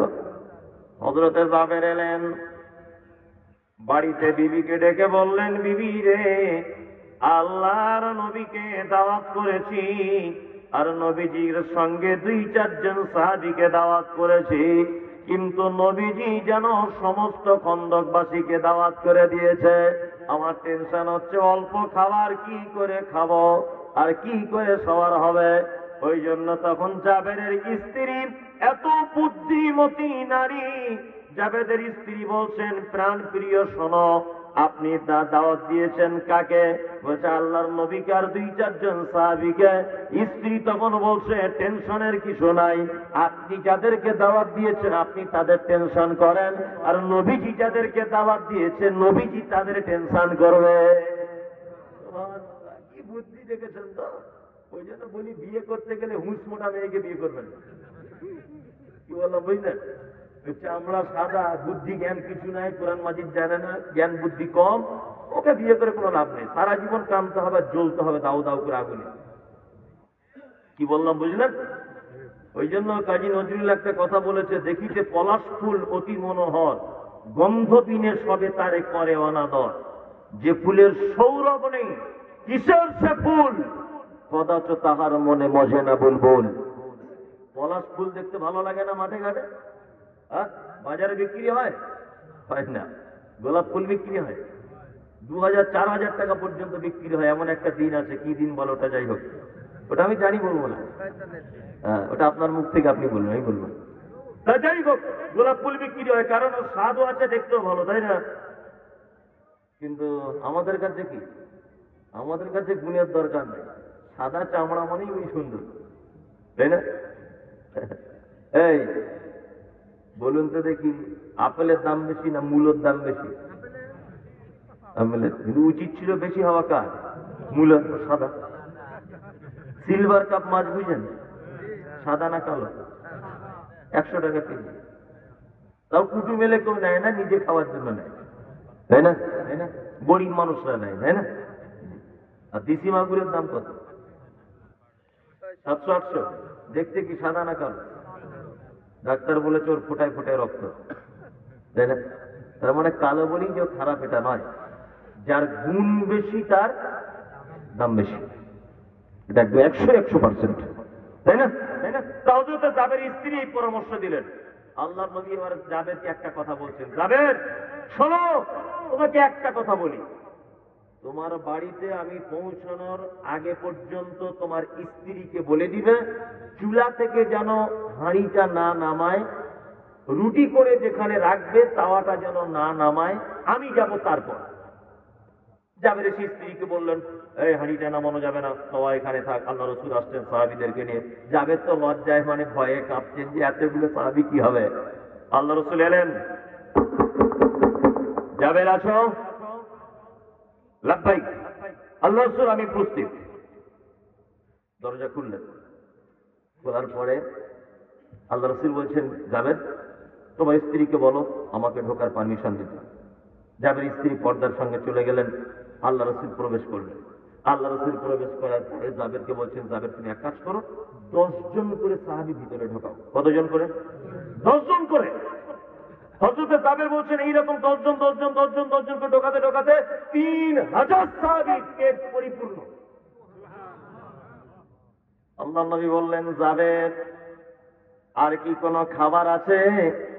জাবের বলছেন, আল্লাহর নবী এখনো পর্যন্ত রয়েছে। বিশ্ব নবী বলছেন, জাবের আমাকে দাও। নবীজি খেলেন, জাবেরকে আল্লাহর নবী বললেন, জাবের তুমি খাও। জাবেরও খেলেন, তোমার বিবিকে দাও। বিবিকেও দিলেন। আল্লাহর নবী বললেন, জাবের আর কি কোনো খাবার আছে? জাবের বলছেন, আল্লাহর নবী খাবার যেমনকার তেমনই আছে। আল্লাহর নবী বলছেন, জাবের রে ঘাবড়াবার কিছু নয়, ঘাবড়াবার কিছু নয়। এক কাজ করো, তোমার প্রতিবেশীদের মাঝখানে খাবারটা বিলি বন্টন করে দাও। হযরতে জাবের বলছেন, আমার প্রতিবেশীদের ভিতরে বিলি বন্টন করা হলো। বিশ্ব নবী বলছেন, জাবের আর কি কোনো খাবার আছে তুমি বলো।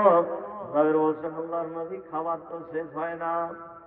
তখন হযরতে জাবের বলছেন, আল্লাহর নবী গো, আমি মনে করি গোটা মদিনা শহরবাসীদের মাঝখানে যদি এই গোস্তা রুটি যদি বিলি বন্টন করা হয়, তবুও মনে হয় শেষ করা যাবে না। আল্লাহ বলেছেন, আল্লাযী আতা'আমাহুম মিন জু'ইন ওয়া আমানাহুম মিন খাওফ। তোমরা শুধু আমার উপরে ভরসা করো, আমার রাস্তায় ফিরে এসো, তোমাদের ক্ষুধা লাগলে রুজির ব্যবস্থা আমি করে দিব। পৃথিবীর কোথাও যেখানে খাবারের দোকান নাই, ধুধু মরুভূমিতে তুমি চলছ, আমি আল্লাহ তোমার খাবারের ব্যবস্থা করে দিব। রুজির মালিক কে? আল্লাহ। ওয়া আমানাহুম মিন খাওফ। আর তুমি ইসলামের পথে অটল থাকবে, হাদিস এবং কোরআনের পথে তুমি অটল থাকবে। সারা পৃথিবীর মানুষ যদি তোমার বিরোধিতা করে, আমি আল্লাহ বলছি তোমার সিকিউরিটির দায়িত্ব নিব। তোমার সমস্ত কাজের দায়িত্ব কার? আল্লাহ। ওয়া আমানাহুম মিন খাওফ। যে কোনো জায়গাতে তুমি ভয়ের সম্মুখীন হলে আমি আল্লাহ তোমাকে উদ্ধার করব। কি বললাম বুঝলেন? মুসাকে করেননি উদ্ধার, ইব্রাহিমকে করেননি, সে আল্লাহ আজ আছে না নেই? আছে। তাহলে আমরা যদি হাদিস অলৌকিক ঘটনা দিয়ে যদি আল্লাহর ওলি যদি যাচাই বাছাই করতে যাই, সাহাবীদের কাছ থেকে শুনবো ইনশাআল্লাহ। 3000 সাহাবীর একটা বকরির গোস্ত মানে গোস্ত আর রুটি ওই খাওয়া বিলি বন্টন করা, এটা কি সম্ভব? সম্ভব বলুন? তাহলে এটা একটা অলৌকিক ঘটনা নয়? ঘটনা। তাহলে এরকম ঘটনা শুনলে আমরা কোথা থেকে শুনবো? হাদিস থেকে শুনবো। খুব মজার মজার হাদিস এরকম আছে। আচ্ছা, আর আমি তফসিরের দিকে যাচ্ছি না। স্টেজের মধ্যে নাম বলতে ইচ্ছুক নয় একজনা কি এটা সিদাপুর, ও আচ্ছা আচ্ছা আচ্ছা, সিঙ্গাপুর থেকে অনেকেই দান করেছে, তাদের জন্য দোয়া করার কথা বলছেন। আর একজন ভাই দিয়েছেন 50,000 টাকা। বলুন আল্লাহুম্মা সাল্লি আলাইহি আল্লাহুম্মা বারিক আলাইহি। এখানে কোনো জোর জবরদস্তি নেই। আপনারা জানেন একটা মাদ্রাসা চলছে, এখানে মসজিদ আছে। এই উদ্দেশ্যে আপনারা 10-20 টাকা 5 টাকা কিছু আল্লাহর রাস্তায় খরচা করতে পারেন। এটা আপনার নিজের জন্য করবেন। কি বললাম বুঝলেন? আচ্ছা, এটা কি? ও ব্যাগ আর লোক আছে, ব্যাগ দেওয়া আছে, আপনারা ব্যাগে কিছু কিছু দেন। এই দেন 10 টাকা 5 টাকা। ভাই চলে যাবেন, চলে গেলে দেন, আমাদের আপত্তি নেই। তারপরে ওটা আপনাকে বলবো 10-20 টাকা থাকলে 100 টাকা থাকলে দেন মাদ্রাসার জন্য, ব্যাগে দেন। যেটা হয় মজলিস ভাঙার দোয়াটা বলবেন, সুবহানাকাল্লাহুম্মা ওয়া বিহামদিকা আশহাদু আল্লা ইলাহা ইল্লা আনতা আস্তাগফিরুকা ওয়া আতুবু ইলাইক। আপনারা কিছু দিয়ে যাবেন।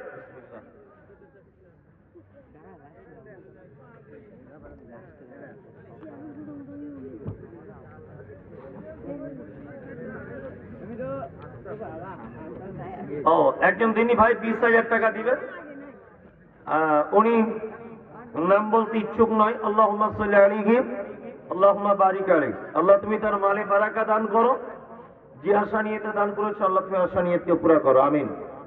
আল্লাহ তুমি তার মালে বরকত দাও, তার উপরে তুমি রহম করো, দয়া করো, তার উপরে শান্তি দাও, পারিবারিক জীবনে সুখে শান্তিতে কাটার তৌফিক দান করো। কেউ দিতে চাইলে দিতে পারেন।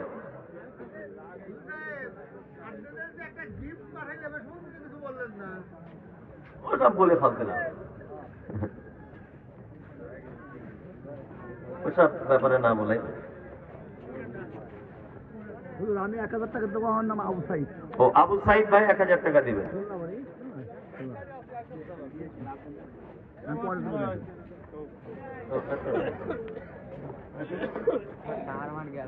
যে যা দিচ্ছেন দিয়ে দেন। তার খুলে দিয়ে